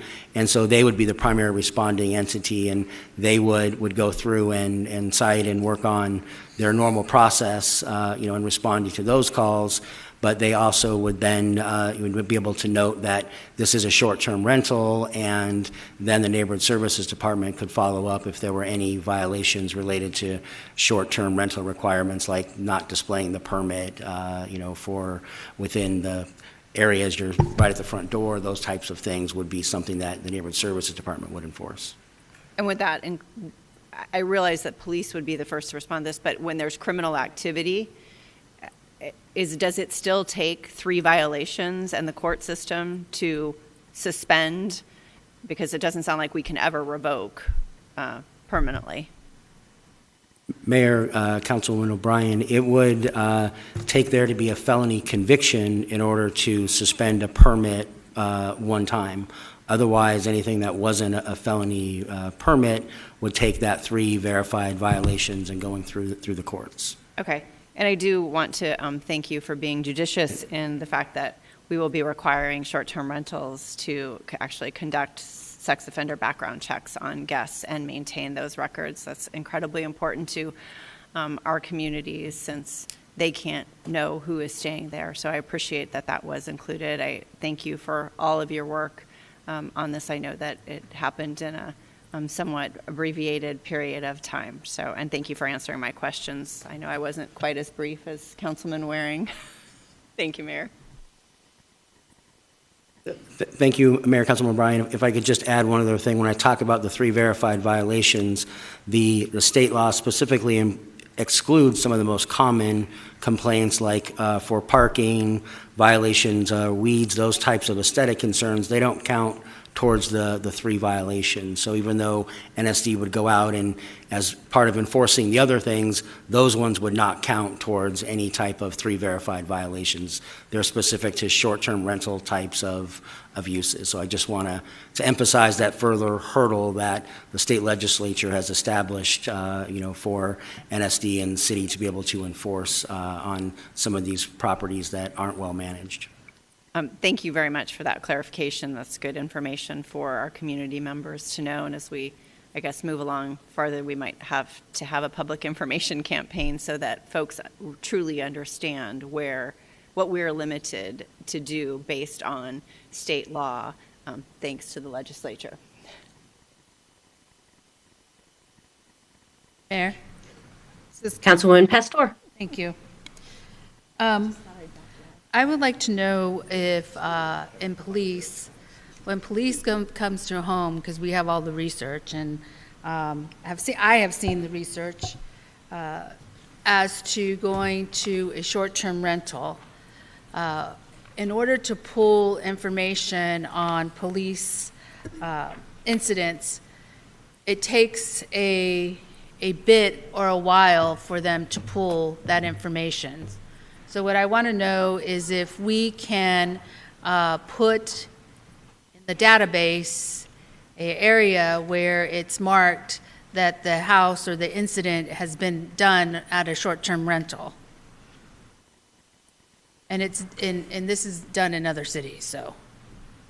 Mayor, Councilwoman Pastor, Jesse Cooper with Assistant Director within the Police Department is here to address those concerns because we have heard the council's request for that, and the Police Department is working to implement that and be able to respond. So, Jesse. Mayor, members of the council, Councilwoman Pastor, we have worked, planning and development, NSD, and the Police Department have worked together with our IT folks. On a monthly basis, we are going to run every call for service against the short-term rental database, and every call for service is going to be identified, and we're going to share that amongst all 3 departments. Officers will also, we're implementing a process where officers can notate on a call for service that it was related to an STR. All of that data is going to be provided monthly against every single address that's registered as an STR. If there are addresses that are not registered as an STR, the officers will have the option to report that as well. So we intend to do that on an every end of the month basis. So we will identify every call for service that occurs at an STR. Okay. Now, I'm going to get a little bit more complicated within the system. Can the system be set up so that when somebody registers at the planning department as an STR, then it goes into your database, that address goes into the database being marked as an STR? Mayor, members of the council, we have checked with our CAD vendor. We are not able to ingest those 4,000 and identify every address. What we have done is we have provided all of our communications operators with the ability to look up the short-term rentals. So if a caller indicates that it's an STR or that it's a problem location, the dispatchers do have the ability to look up all those addresses and then identify for the officer responding that it is an STR. And as well, if an officer responds and they're unaware that it's an STR, they can ask communications to provide them that information, as well as the emergency contact information that the officer can then indicate, a 30-minute response time before we have an emergency contact on site. So we can't ingest it completely into our current CAD system. We checked that with the first version of the ordinance, but we have developed a process where we can access the database up to date of where those STRs are occurring. Okay. So that basically means the databases don't speak to one another. That's how I interpret it. You are correct. They Okay. will not be able to communicate with each other. We've tried to implement processes that we can mitigate that the best we can. Okay. And when I say flag, when I say tag, I mean flag. Understood. Flag in the system. The other question that I have is, and that's good to know because I've been advocating for that for, I think, 3 to 4 years now. So I'm glad we got to the space. Mayor, Councilwoman Pastor, one thing that we are doing with our community action officers is if there are locations that we know are problems that we've gone to repeated, we are flagging those particular addresses. So CAOs will contact us, NSD can contact us and say, hey, this address at this location is a problem. We will note in that, so every officer and dispatcher will get that flag automatically. So for what I'm going to call the frequent flyers, the ones that we are constantly going on, we are flagging those in CAD. We just can't automatically do it, but we are doing that for the locations that are causing repeated issues for us. Thank you. My next question is, and actually I'm just going to go back. We received a letter and specify maximum occupancy per livable room. I don't think we have the ability to do that at this moment. Mayor, Councilwoman Pastor, you are correct.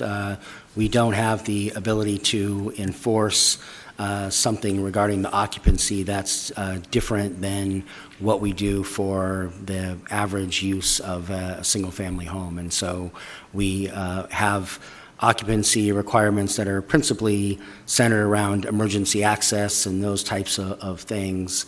And so we can't treat short-term rentals any differently with an occupancy standard that's more stringent.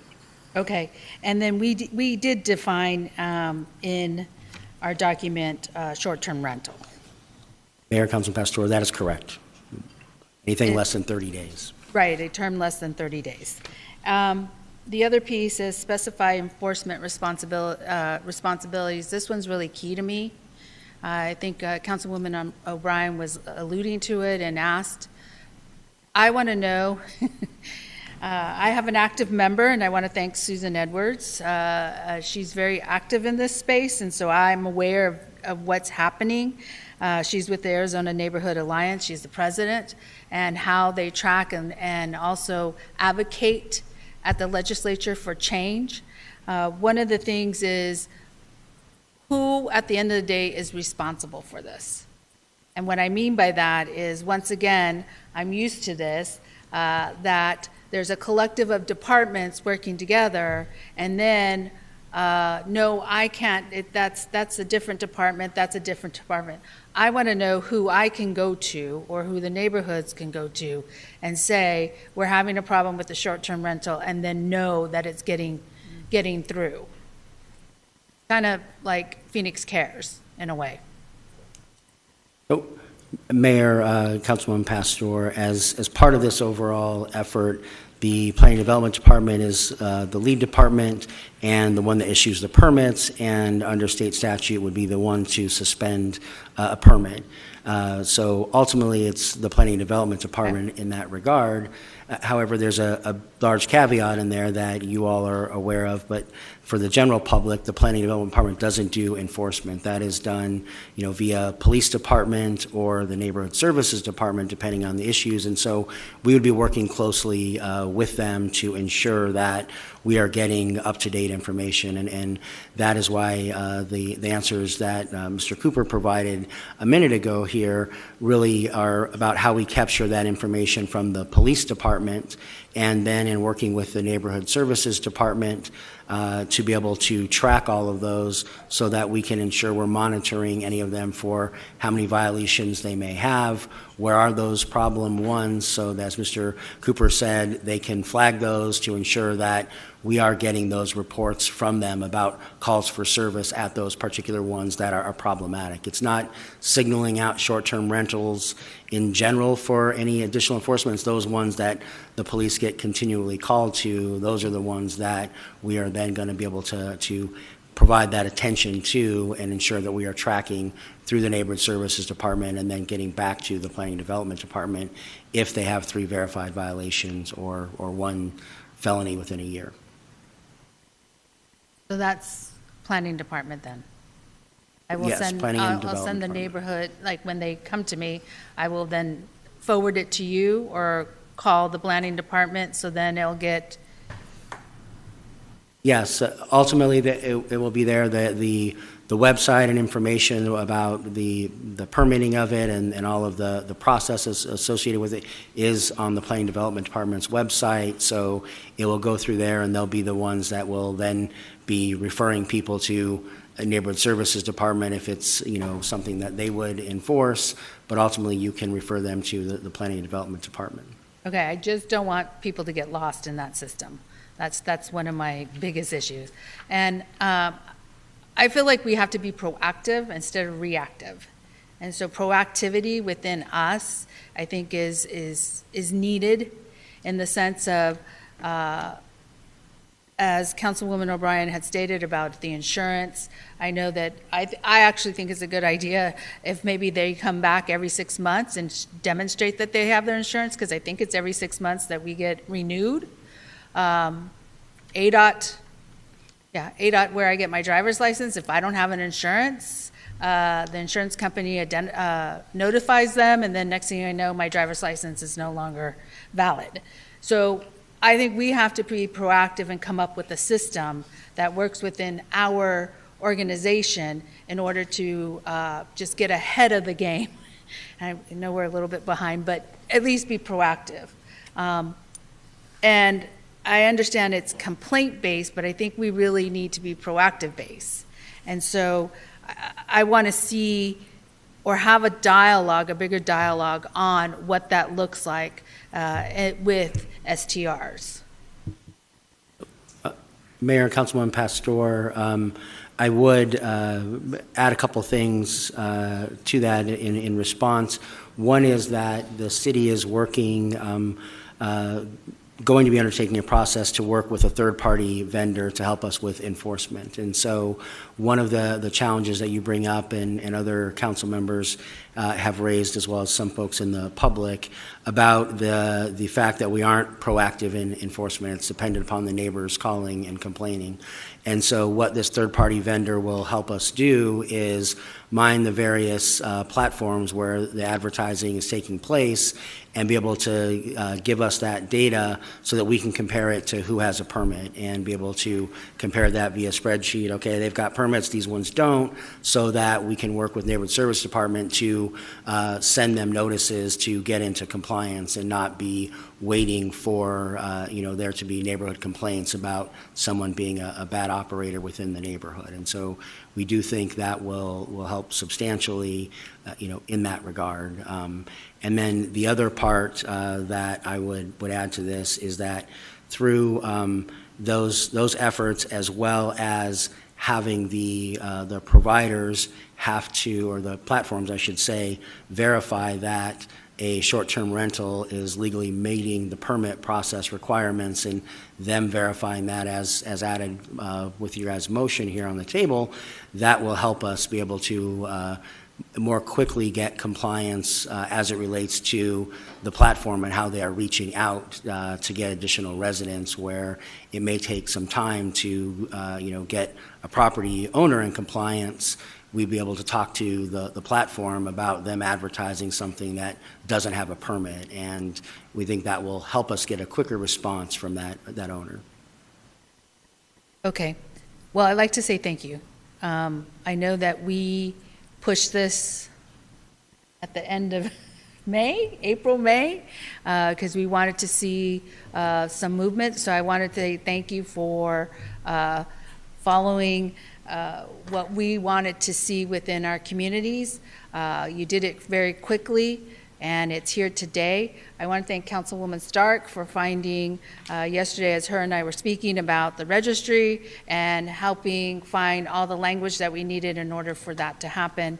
And then I want to thank those that also found language regarding the neighborhood associations, and I believe it was Councilwoman O'Brien, and that space so that we can be able to place it in here. And most importantly, thank the community that has been advocating for this and has been at the legislature for the last 4 or 5 years wanting to make change. So thank you to everybody. Let's turn to our Planning and Development Director and our Deputy City Manager to clarify the motion. Mayor, members of council, I would like to add one clarification to the additional language regarding the notice for registered neighborhood associations and HOAs, and that would be they would send notice to any of those neighborhood associations or HOAs that are within 600 feet of the boundaries of a proposed short-term rental. So if they're inside it, they will get notice, but also any neighborhood association that's boundaries that are within 600 feet will get notice as well. And that's consistent with our use permit and variance process relative to these types of applications. And it's probably wise to have consistency with other process we have. Yeah, Mayor, Councilman Stark, I would agree, because that ultimately will help us in a defense, because if necessary, because we are making sure that we are letting people know about it. But in this particular case, it's more an alert that it's going to be there. It's not a notice that is come to a hearing or talk to us about opposing this. It's permitted by right, and so it's going to get some people upset because most of our notice requirements aren't for permits by right. They are for elective things, and you're inviting the public to come talk about it, whether it's before you or Board of Adjustment or any other hearing process. So in this case, having that notice to help HOAs and others that are right in the area know that there's one in the neighborhood is much more beneficial than a broader, 1 mile notice like we talked about with the safe outdoor space, a few minutes ago.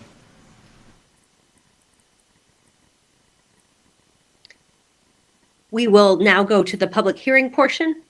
I will open the public hearing. We'll begin with Kate Bauer in person, and then we will check with Neil Haddad, registered to speak if necessary online.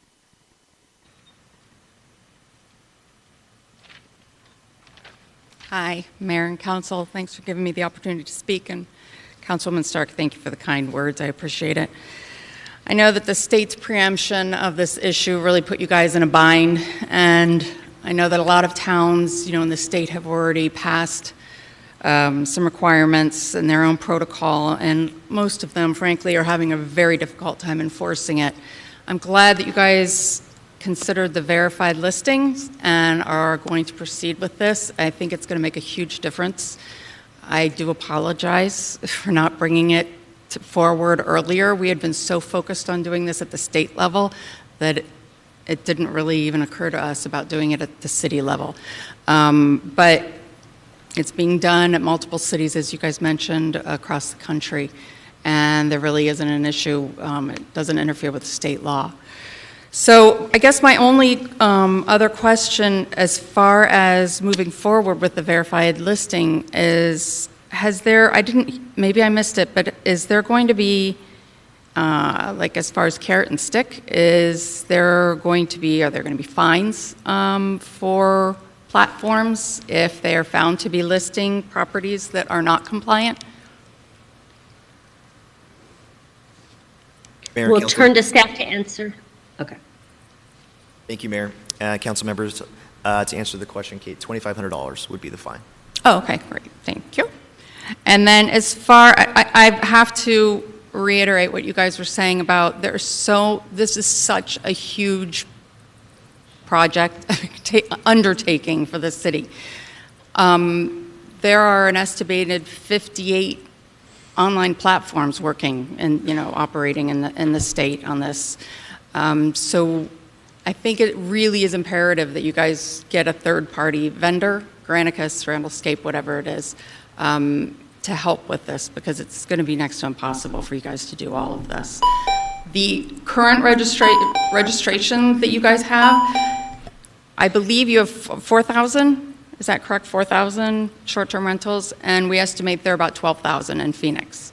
So that's why we're hoping that this verified listing will force all of them to come out and become compliant, and should really help the city. Again, I appreciate it. Thank you, Alan. Thank you, Mark, for getting this over the finish line. Thank you.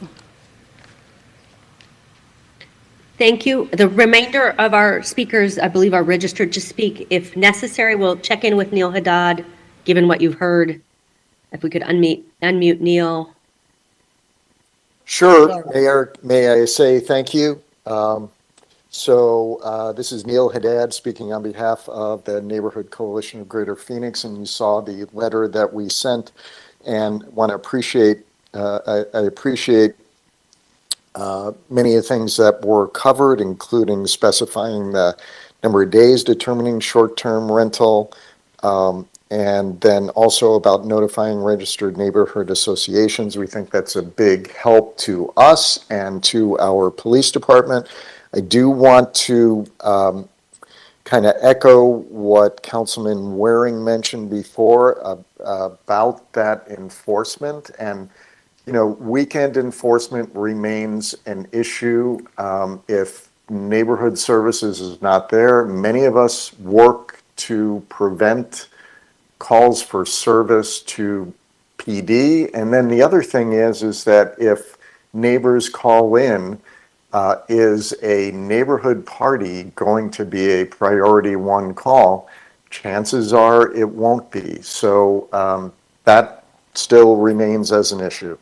Overall, we want to say thanks. We think that a lot of progress has been made in this area, And we also want to thank our partners and friends at the Arizona Neighborhood Alliance. So thanks very much for the time, and I appreciate everybody's effort on this, staff and council. Thank you. All right, and then we have Larry and Brent, and that will be it for this item. Hello, Mayor. This is Larry Whitesell. I don't need to speak. I just want to concur with Neil Haddad's comments, and thanks for the work toward helping neighborhoods see some possible solutions to the FCR issues. Thank you. Thank you. Brent, to speak if necessary, do you have a... Good afternoon, Mayor and members of council.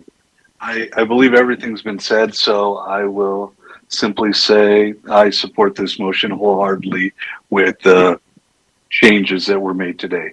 Thank you all very much for your hard work. Thank you. On that note, I will close the public hearing and roll call.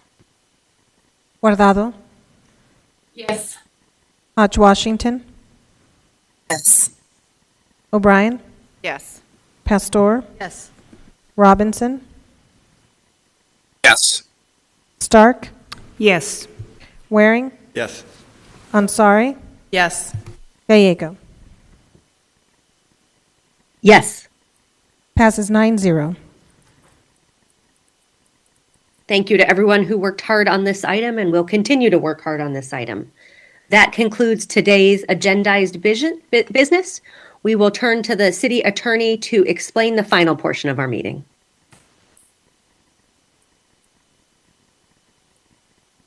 Thank you, Mayor. During citizen comment, members of the public may address the City Council for up to 3 minutes on issues of interest or concern to them. The city comment section is limited to 30 minutes. The Arizona Open Meeting Law permits the City Council to listen to the comments, but prohibits council members from discussing or acting on the matters presented.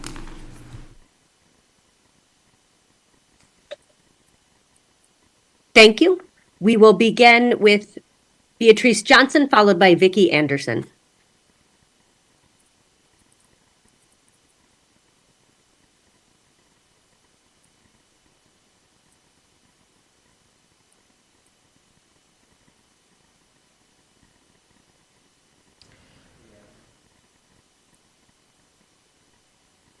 Mayor, it appears that Beatrice is not in the room at this moment. She may have stepped out to the restroom. We'll go to Vicki, followed by Eric Nielsen.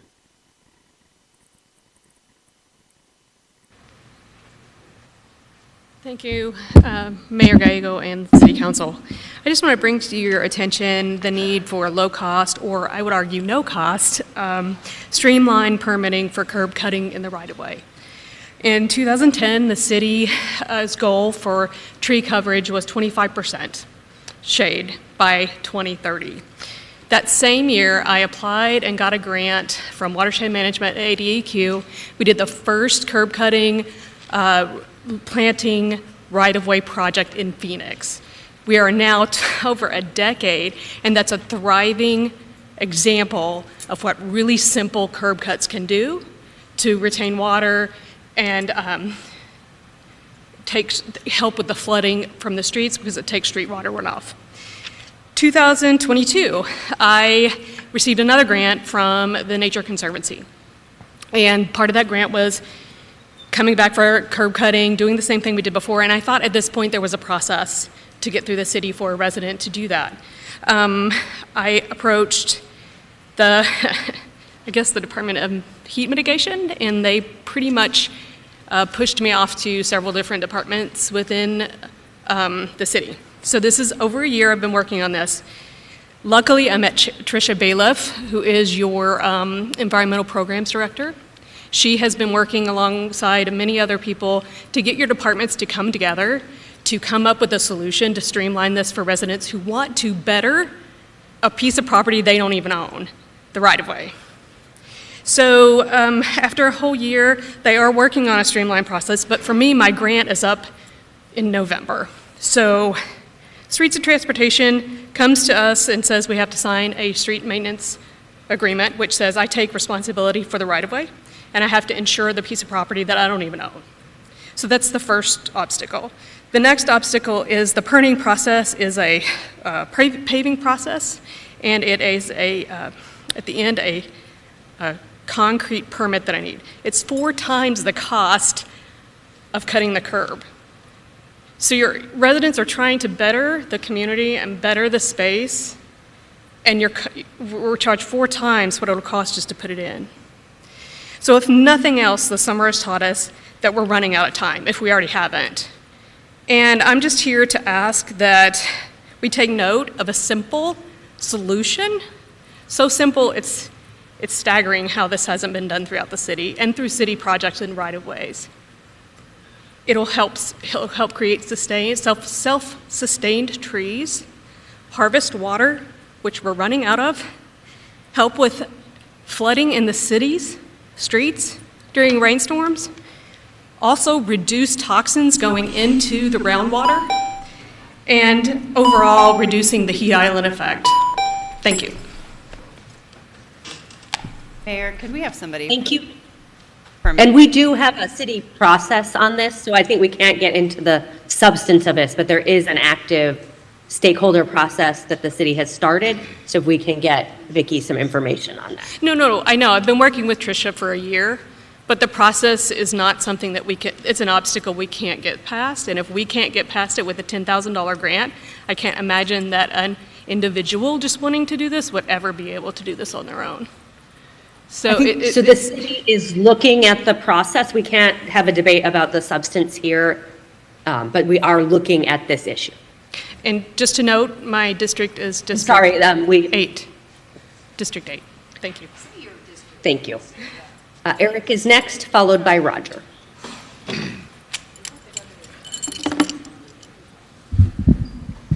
Hello, my name is Eric. I usually come here when I have a good idea for the city or something of that nature.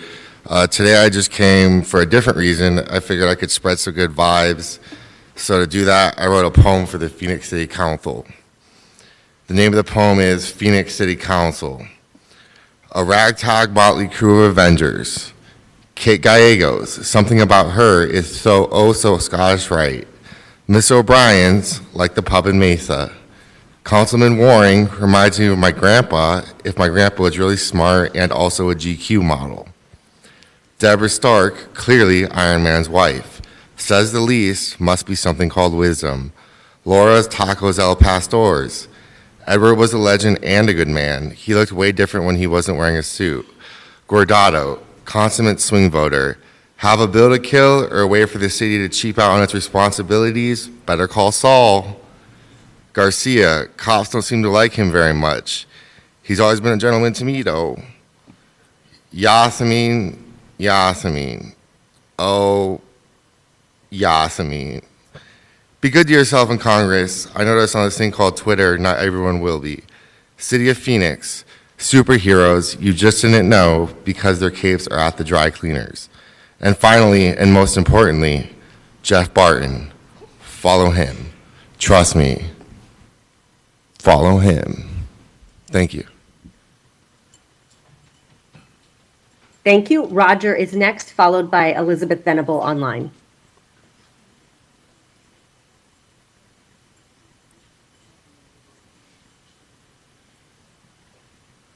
Thank you, Mayor, Vice Mayor, Council. My name's Roger Pickrell, and I was here the last time, and I shared a few little thoughts. And I'm just about as much of a comic as anybody. But after I got done, the next day, that evening, there was a little bit of a video that we had been talked about earlier this afternoon. I was very serious with that mental picture. The idea was that when we start talking about changing food outside of the gauge of what our Lord Almighty provided for our sufficient nutritional value, I take that kind of serious. Sometimes the comedian stops laughing.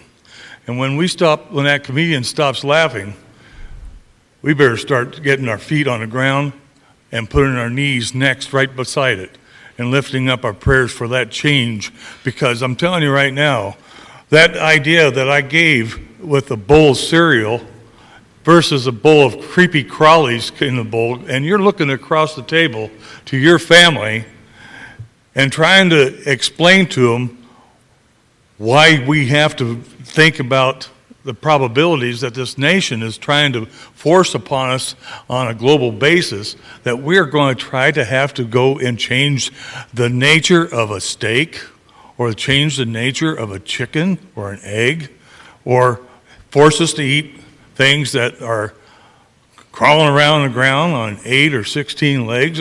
Ladies and gentlemen, when you look across and you have to tell your children or your grandchildren, your wife, where's the double standard in this idiotic approach to changing something that is substantially life-consuming?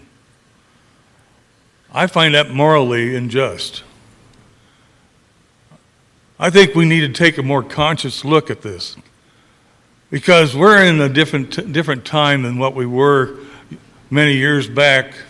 But I think when you stop and think about what is life meaning to you, if I hear things like that, that is not life meaning to me. And it should be, because I want to be able to get up in the morning and be proud and thankful that Lord gave me another day in this world to be able to do something that will benefit my fellow man. I'm a Vietnam vet, and I know that many men and women have sacrificed for our country since this Constitution of our country that we stand for has been designed. I'm here in conjunction with that and what we need for freedom. Let's stand for freedom. And let's stand for the Lord Jesus Christ. Ladies and gentlemen, thank you. Elizabeth is next, followed by Michael Norton. Hello. I wanted to introduce the citizens petition that I sent this morning to the city manager intern, and the council.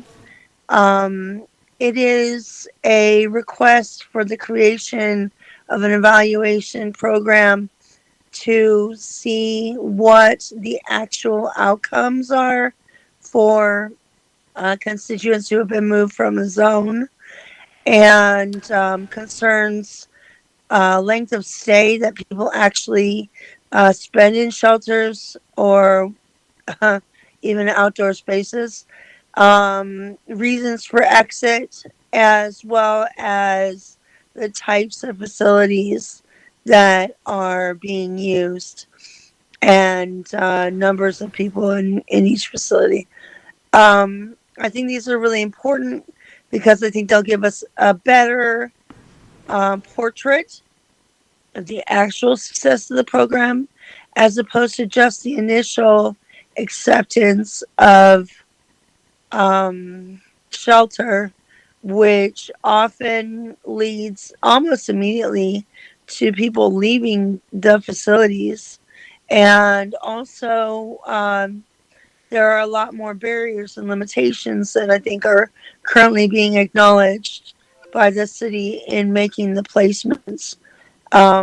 We have individualized assessments theoretically, but I don't see individualized placements, especially in the earlier periods of the sweeps as they restarted. And so it's not a request for information, and it doesn't have anything to do with, for example, our litigation. It's for the benefit of the understanding of the community.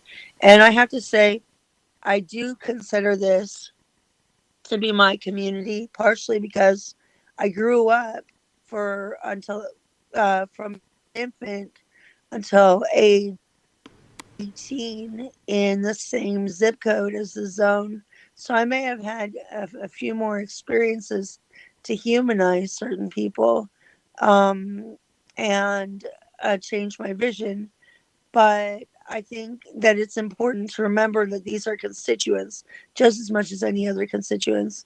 And if they're receiving either consensual or semi non consensual services, I think you need to understand whether or not they're actually successful, as opposed to just sort of parading around the 80% initial acceptance rate. And that would be basically all. Thank you. Thank you.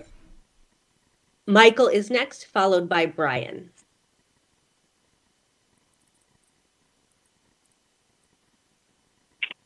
Mayor Gallego, Vice Mayor Ansari, City Council, my name is Michael Norton. Thank you very much for the opportunity to speak. I've been authorized by the Rogers Ranch 2 Homeowners Association Board and its management group to speak on behalf of that HOA. We're also speaking on behalf of the other organizations, the other HOAs who were created within the square mile that is the Rogers Ranch community. We were in the third decade of the Rogers Ranch Park, sitting dormant. It is still a dirt lot. It has never been developed. It is not yet the park that it was supposed to be. Over the last 2 months since I last spoke to the City Council, we've met with the leaders of the Parks and Recreation Group, the chair of the board and the executive director. We've spoken also with the experts in the state who understand the issue of burrowing owls. And the burrowing owl presents an opportunity for both the city and our community to do something positive at a lower cost to the city than we would anticipate in building a park.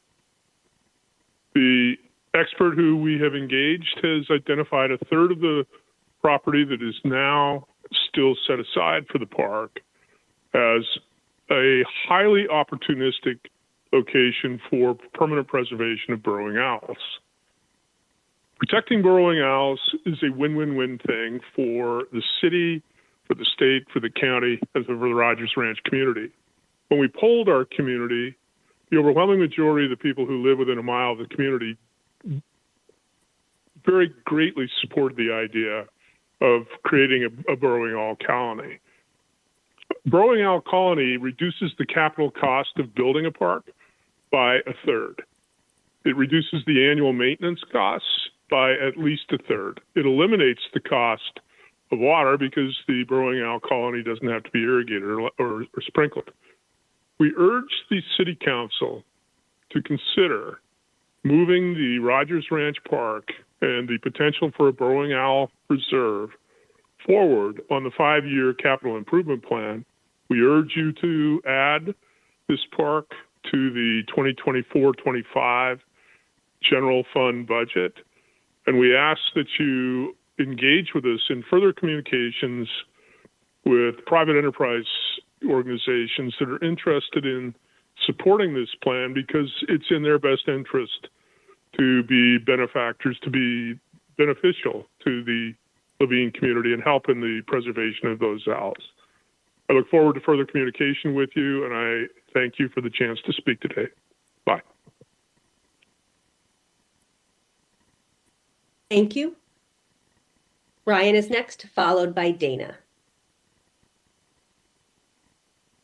Good afternoon, and thank you, Mayor and members of the City Council. Thank you for allowing us to speak today. My name is Brian McCarty. I'm a resident of Goodyear, Arizona in the West Valley. I'm a retired military pilot and currently an active private and commercial pilot.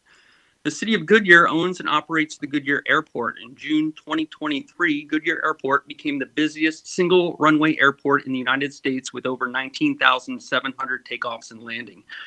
Goodyear is just ahead of San Diego International Airport, so let's let that sink in. Little old Goodyear has a busier airport than San Diego, California, a city of 1.3 million people. My call today is to express my displeasure and safety concern about the increased number of training flights being operated out of the Goodyear Airport and the noise they produce. Many of these flights operate from 5:30 a.m. to past midnight, 7 days a week, including most holidays. I want to be clear that myself and my neighbors support the airport, the flight schools, and their contribution to our city and the aviation industry, but the rapid growth and extended hours of flying has negatively impacted our quality of life and rights to enjoy our property. The largest flight school operates approximately 70 Cirrus aircraft, whereas you might not hear a single-engine Cessna, more traditional aircraft, training aircraft indoors. The noise generated by a Cirrus undeniably penetrates indoor spaces. Since the beginning of this year, we've logged over 4,200 aircraft that are passed over our neighborhood.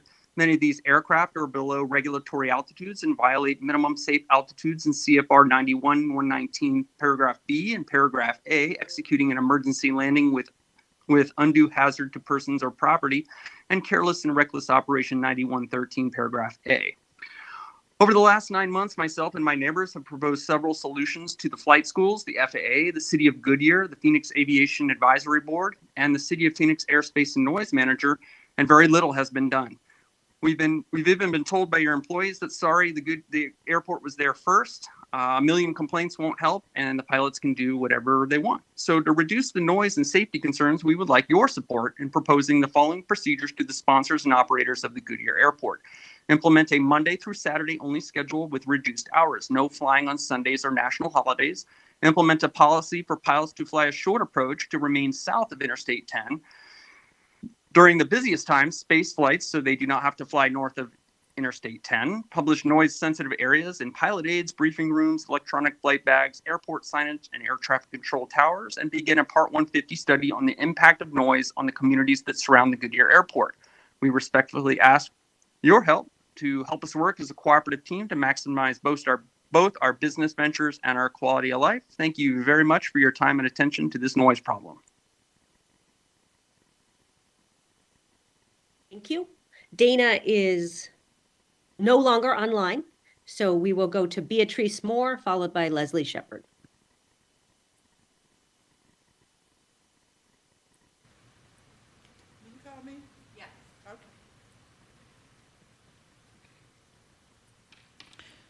So good afternoon. I really came to bring you something, but I didn't have time because I just got on the plane from California. And I just wanted to say that it's already been since June, and the person who killed my sister is not charged. And the buck stops with the Phoenix City and the prosecutor's office. You made an agreement in writing, a deal with the county supervisor office, Maricopa County. You agreed to prosecute him for misdemeanor, which is a joke, but misdemeanor charges for killing 2 people. We want to see him charged. He is not charged. It's almost been 2 years, and he is not charged. He was charged, and then the prosecutor's office violated our victims' rights so bad that you guys decided to make agreement with the Maricopa County to charge, but he is not charged yet. And so I will be back, and I just want you to know that what I do for a living, I am an activist, and I work with families all over the country. We unite, and we collectively change laws to hold police accountable, period. And I have been for a year and a half not wanting to bring the weight of what we bring here to Phoenix, Arizona, but we are forced to. So I will do what I was told to do by somebody else who is trying to make sure that everyone in the city and Maricopa County who are part of this cover-up for this Nebraska Pekovic who killed 2 people while speeding, and he has not seen court yet. He has had 2 failures to appear. And your prosecutor office not only dropped the charges and made an agreement for Maricopa County to take it in June, and he's still not charged, but your city prosecutor wrote on there to make sure he get his bond back, which he made bond 5 days after he was arrested, and he never seen a judge. So we're going to find out what happened with that. Everyone sees a judge when they have 2 counts of bodily seriously harm with death and a failure to appear in the 1st degree, and he was able to get out of Maricopa County Jail without seeing a judge, without our family having anything to say, and he has not been charged or arrested yet and held accountable for killing 2 people. So I'll be back, and then we'll be back, and I will do exactly what I was instructed to do, is launch a campaign, which is what I did not want to do. But we're going to do it because we're never going to stop. We're going to keep doing this until the person, Nebraska Pekovic, who killed 2 people while under the influence and speeding, killed 2 people who were in a marked crosswalk. And you guys are protecting him, and we will not have it. Justice for Dorothy and Joseph Gutierrez, period. Leslie and Jeff will be our final two speakers. First, Leslie. Just a quick clarification. Earlier when it said what I was talking about had nothing to do with the subject, actually it does, because it is the World Economic Forum that's actually pushing for all this new transportation stuff and even the housing issues. So it absolutely ties in. Maybe it got a little personal for Kate, but that's the deal. So District 1, Ann, I just wanted to thank you for the way that you are concerned about things, and when you explain your vote and what your concerns are about your vote, that means a lot to us. It really does. Because when we walk in here and we don't know you, we see someone who's actually taken the time just to throw up a quick yes or a quick no. Of course, I never really hear any no's here. Okay, District 2, same thing. I appreciated your comments and your concerns because it does matter to us. It truly does. The lady, District 7, you've done a great job conducting this meeting, and I appreciated the things that you were saying to them as well. And even Laura Pastor, when she said she wants some accountability, she didn't just wanting the, pointing fingers thing. We actually appreciate that kind of stuff because it seems like you're in the ivory tower and you make decisions that affect our lives. And when we hear you say things that actually acknowledge our feelings or concerns, it means a whole lot to us. So I just want you to know that. Miss Kate, I don't know why your face is not showing on that screen. If you can't be here, at least let your face be here. You are who I'm here to talk to you. I have not been able to get an appointment with you. I've been able to go through your office today, and they helped me to be able to hopefully be able to get with you and talk with you, because I want to understand and you explain why you are the only American that is working with the World Economic Forum and why our state, our city, is considered fast-tracked for the smart cities. Now, if you are saying that you are not in alignment with those things, I'm saying, well, then get with us and explain yourself and help us to understand why some of the choices you've made. Example. Shows right here that you're working with Miss Kathleen Merrigan, who's with the ASU, and it says she's the professor of sustainable food systems at ASU. What the gentleman was saying about food, we were given food by the Creator. This other garbage that people are trying to transfer us over to, that's ridiculous. When you buy into that stuff, you're buying into the World Economic Forum, and they are not our friends. Nothing about them is our friends. They consider us goyim, is the word that's used. We're useless eaters. They don't want thinkers, they want workers. That's what they think of us. I don't care what aisle that you're on, Republican, Democrat, Libertarian, I don't care what your title is. If you're not one of them, you're goyim. And Miss Kate is in agreement with them, and she's helping to bring this stuff to our city. That should be a concern for you. World Economic Forum. I'm going to say this one thing and allow me to finish it to Miss Kate, because that one lady went about 20 seconds over. There is a court case I hope everyone checks into. It's CV 2023-093987. That's a constitutional situation that's happening, and it's so it will protect us from what's happening. And Miss Kate, we ask you to explain yourself and to set up a meeting, because if you are not doing what you're saying what you're doing, then you should have no problem meeting. Thank you. Jeff will be our final speaker. Mayor, council members, thank you again for this opportunity. So I'm under the impression that it's possible that the reason why you don't see all the members here today is because there is a climate ambition summit going on in New York right now, and it's today. And I am curious if our council members are there. It is interesting that it looked like Kate had a nicer hotel room than the other two.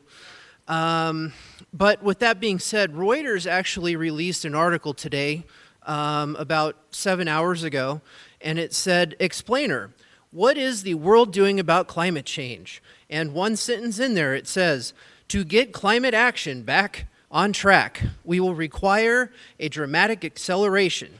And it says reducing high polluting plane journeys and meat consumption. Reuters today, okay?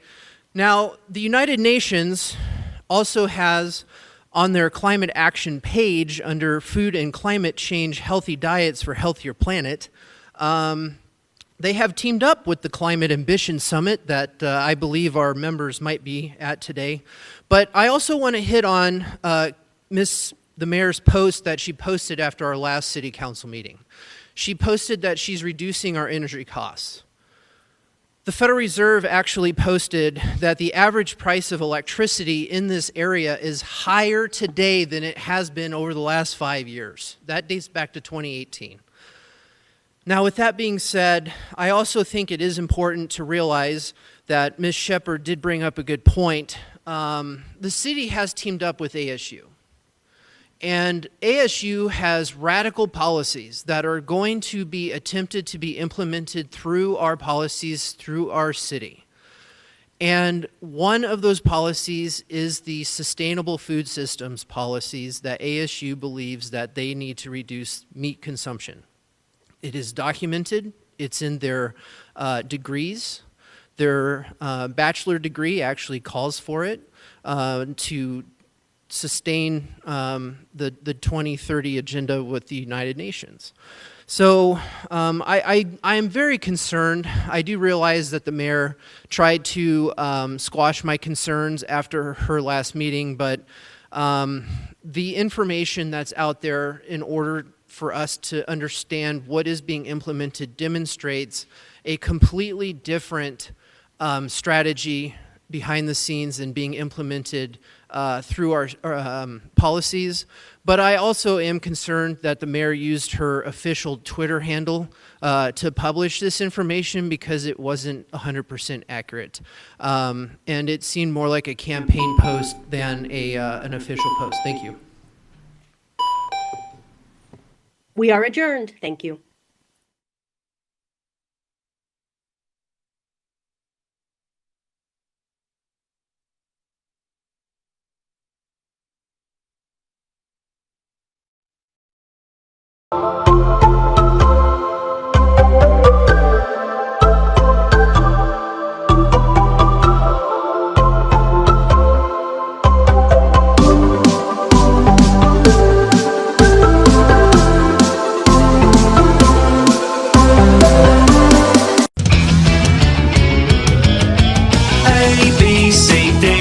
Treasures for Teachers is a free and a low-cost supply store for teachers to come in and shop. Everything here is being donated by the community, by schools, offices. We have lots of different kinds of construction paper, puzzles and board games. Papers, pencils, crayons, file trays. We need to reuse them. They shouldn't be going to the landfill. So we want to reduce first, then we want to reuse, and then we want to recycle. Toilet paper rolls, paper towel rolls, these are the things that teachers look for. This is a trumpet. You can just put a white sheet inside this and make it as a whiteboard. A student can keep a marker and a white cloth. We just want people to come and reuse the stuff. There's so much that teachers or anybody in the community can reuse.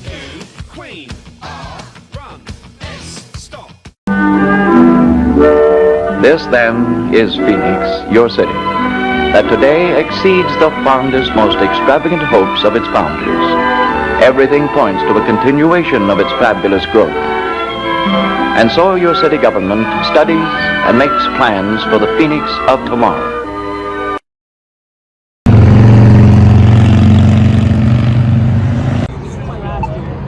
Wait.